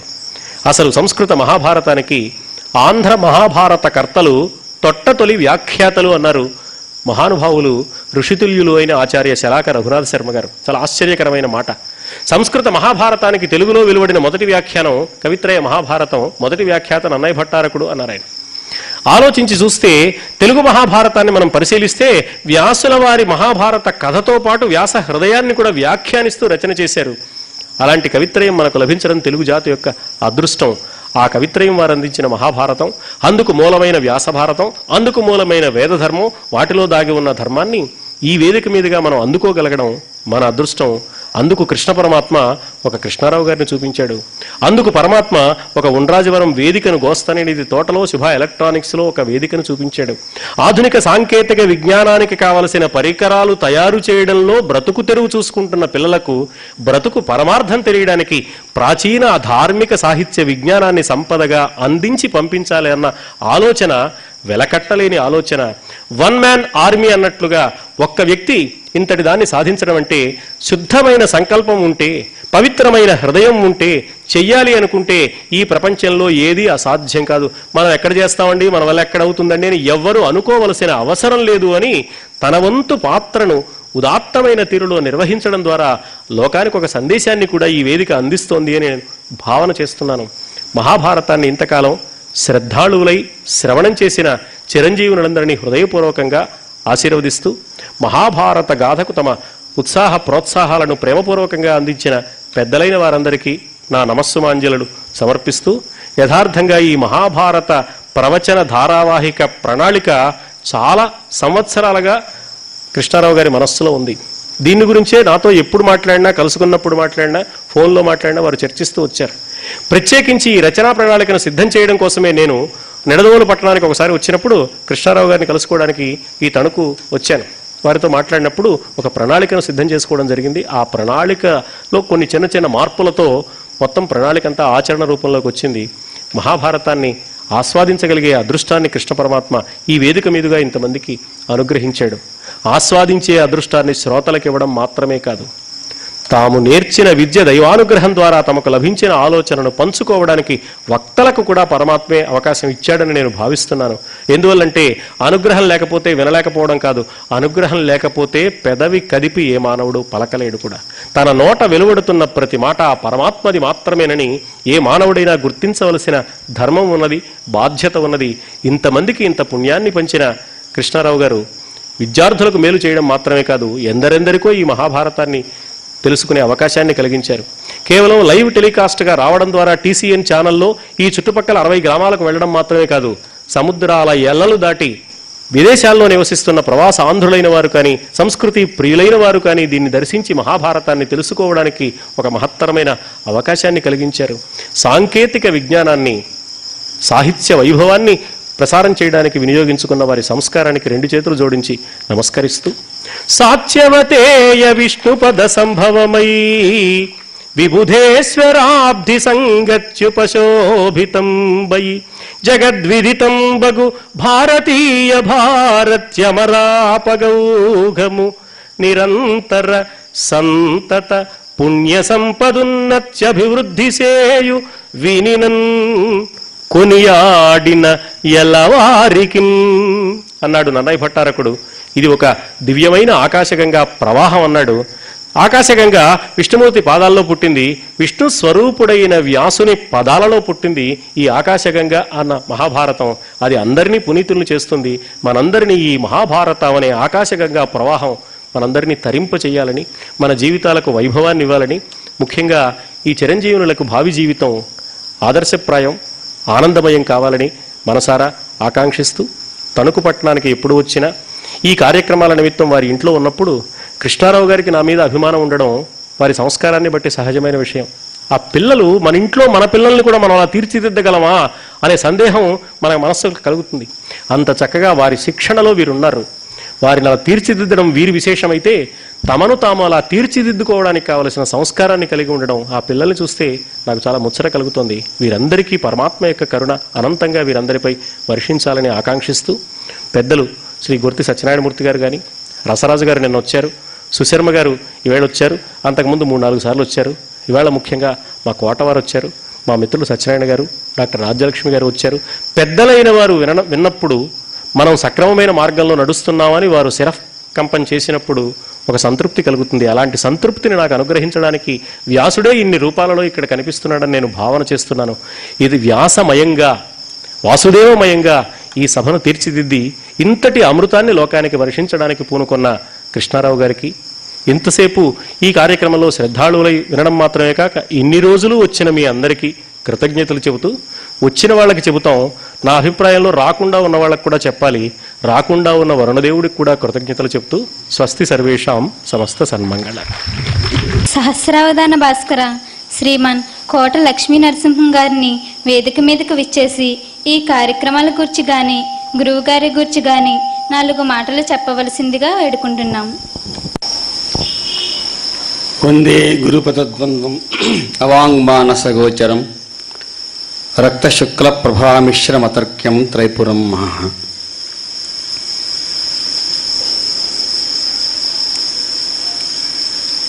చాలా ఆశ్చర్యకరంగా,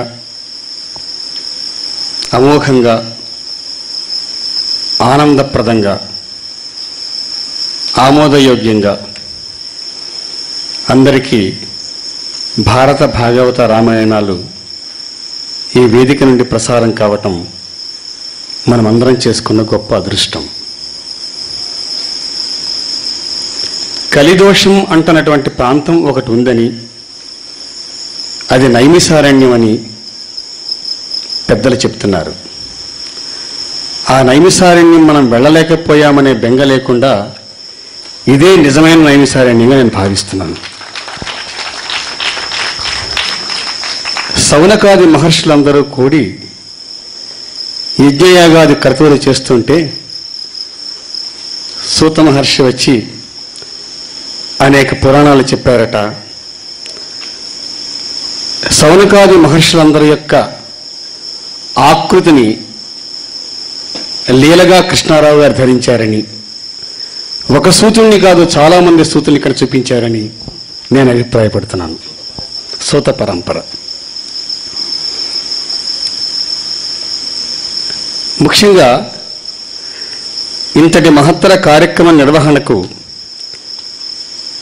ఒక ఆలోచన చేసి దాన్ని సాకారంగా తీర్చిదిద్దిన కృష్ణారావు గారి యొక్క గొప్పదనాన్ని వర్ణించడానికి కానీ నిపించడానికి కానీ నాకున్న భాష సరిపోదు. ఇంతవరకు చెప్పిన మహనీయులు చాలా చాలా గొప్ప గొప్పవారు. వారందరినీ దర్శించడం కానీ వారి వాణిని వినటం కానీ మనకు అంత సులభ సాధ్యమైన అంశం కాదు. కానీ వారందరినీ ఒక చోట చేర్చి వారి మహాద్భుతమైనటువంటి ప్రవచనాన్ని మనకు వినిపింపజేయటం కృష్ణారావు గారు చేసిన గొప్ప యజ్ఞాలలో గొప్ప యజ్ఞం.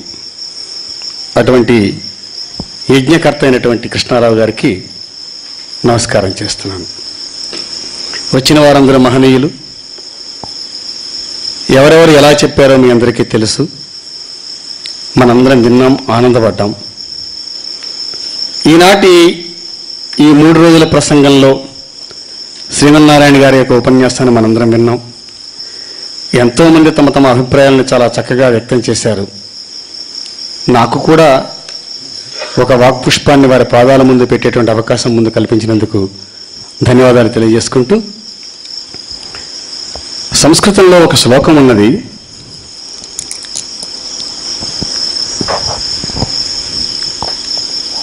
ప్రాతః ద్యూత ప్రసంగేణ మధ్యాహ్నే స్త్రీ ప్రసంగతః రాత్రౌ చోర ప్రసంగేణ కాలో గచ్చతి ధీమతాం అని. ఈ శ్లోకం వింటే దాని అర్థం, పై అర్థం ఏం తెలుస్తుందంటే, ప్రాతకాలంలో జూదం గురించిన ప్రసంగం చేసుకోవాలి, మధ్యాహ్న కాలంలో ఆడవాళ్ళకి సంబంధించిన ప్రసంగం చేసుకోవాలి, రాత్రివేళ దొంగతనాన్ని గురించి మాట్లాడుకోవాలి. ఇలా ఎవరైతే మాట్లాడుకుంటారో వాళ్లే బుద్ధిమంతులు. అది శ్లోకానికి పైన కనిపించే అర్థం. కొంచెం జాగ్రత్తగా పరిశీలన చేస్తే ప్రాతః ద్యూత ప్రసంగేన అంటే ఉదయకాలంలో జూదం మూలంగా రాజ్యం కోల్పోయి బ్రహ్మాండమైన యుద్ధం నిర్వహింపబడినటువంటి భారతాన్ని గురించి చదువుకోవాలి. మధ్యాహ్నే స్త్రీ ప్రసంగత అంటే మధ్యాహ్న కాలంలో పరస్త్రీని అపహరించటం మూలంగా సమూలంగా రావణాసురుడు నాశనమయ్యాడు కాబట్టి ధార్మికమైన స్థితిని వలయింపజేసినటువంటి రామచరిత్ర ఏదైతే ఉందో దాన్ని రామాయణాన్ని చదువుకోవాలి. సాయంకాలం వేళ చోరుడుగా జారుడుగా కనిపించి మహాద్భుతమైనటువంటి తత్వాన్ని లోకానికి వెలయింపచేసినటువంటి కృష్ణుని యొక్క చరిత్ర చదువుకోవాలి. ఇది అంతరార్థం. ఇంకా జాగ్రత్తగా పరిశీలన చేస్తే పరమార్థం ఏమిటంటే, మానవ జీవితంలో ఉదయకాలం అంటే బాల్యం.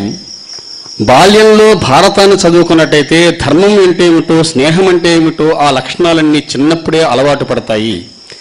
ధర్మం మీద సరైన అవగాహన చిన్నప్పుడే కలిగినట్టయితే జీవితంలో ధర్మాన్ని తప్పి ప్రవర్తించడు. కాబట్టి ఉదయకాలంలో అంటే బాల్యంలో తప్పకుండా భారతాన్ని నేర్చుకోండి. మధ్యాహ్నం అంటే యవ్వన కాలం. ఆ యవ్వన కాలంలో రకరకాల ఆలోచనలు విజృంభించే సమయంలో కనుక సీతాదేవి యొక్క చరిత్ర, రాముని యొక్క చరిత్ర చదువుకున్నట్టయితే మానవ జీవితం చాలా సక్రమంగా సాగుతుంది.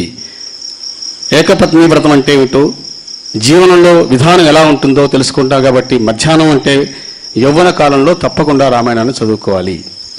ఇక ముసలితనంలో మోక్షం తప్ప మరేమీ కోరుకోకూడదు. కాబట్టి ఆ మోక్షాన్ని ప్రసాదించేటువంటి శ్రీకృష్ణమూర్తి యొక్క చరిత్ర, అది భాగవతం, దాన్ని మలిసంజలో చదువుకోవాలి. ఇది పరమార్థం. దీన్ని బట్టి అర్థం ఏంటంటే మన భారతీయ సాహిత్యం అంతా కూడా పైన ఒక అర్థం, లోపల అంతరార్థం, ఆలోపల పరమార్థం, ఇన్ని అర్థాలతో దాగి ఉంటుంది అని మనకు అర్థమైంది. అంచేత ఈ భారత భాగవత రామాయణాలు మనం చదువుకోవటం వేరు, ఇటువంటి మహాత్ములు చెప్పేటప్పుడు వినటం వేరు. వీరు చెప్పినప్పుడు అందులో అర్థము, పరమార్థము, అంతరార్థంతో పాటుగా వారి జీవనం యొక్క సారం కూడా కలిసి చెప్పబడుతుంది. కాబట్టి ఆ వింటంలో చాలా గొప్ప అదృష్టం మనకు కలుగుతుంది. అటువంటి మహాద్భుతమైనటువంటి ప్రవచనాన్ని శ్రీమన్నారాయణ గారు చేశారు. అంటే మిగిలిన వారు చేయలేదని కాదు, అందరూ అంతటి సమర్థులే. ఆయన చెప్పినట్టుగా అందరూ సూత పరంపర, ఒక్కొక్కరు ఒక మహానుభావులు. అంచేత ఇంత మహాద్భుతమైన ప్రసంగాన్ని చేసినటువంటి శ్రీమన్నారాయణ గారికి మనం ఏమిచ్చినా రుణం తెచ్చుకోలేం. అంజలి గావించదా, అంతకంటే మనం చేయగలిగింది లేదు. ఎన్నో జన్మల పుణ్యము ఫలములై ఈనాడు చేరంగా, ఎన్నో జన్మల పుణ్యము ఫలములై ఈనాడు చేరంగా, నీ సాన్నిధ్యమును మైత్రియున్ మమతయున్ సారస్వతాలోకనల్ భిన్నాణంబును గ్రోలు భాగ్యమును పృథ్విన్ మాకు దక్కెన్.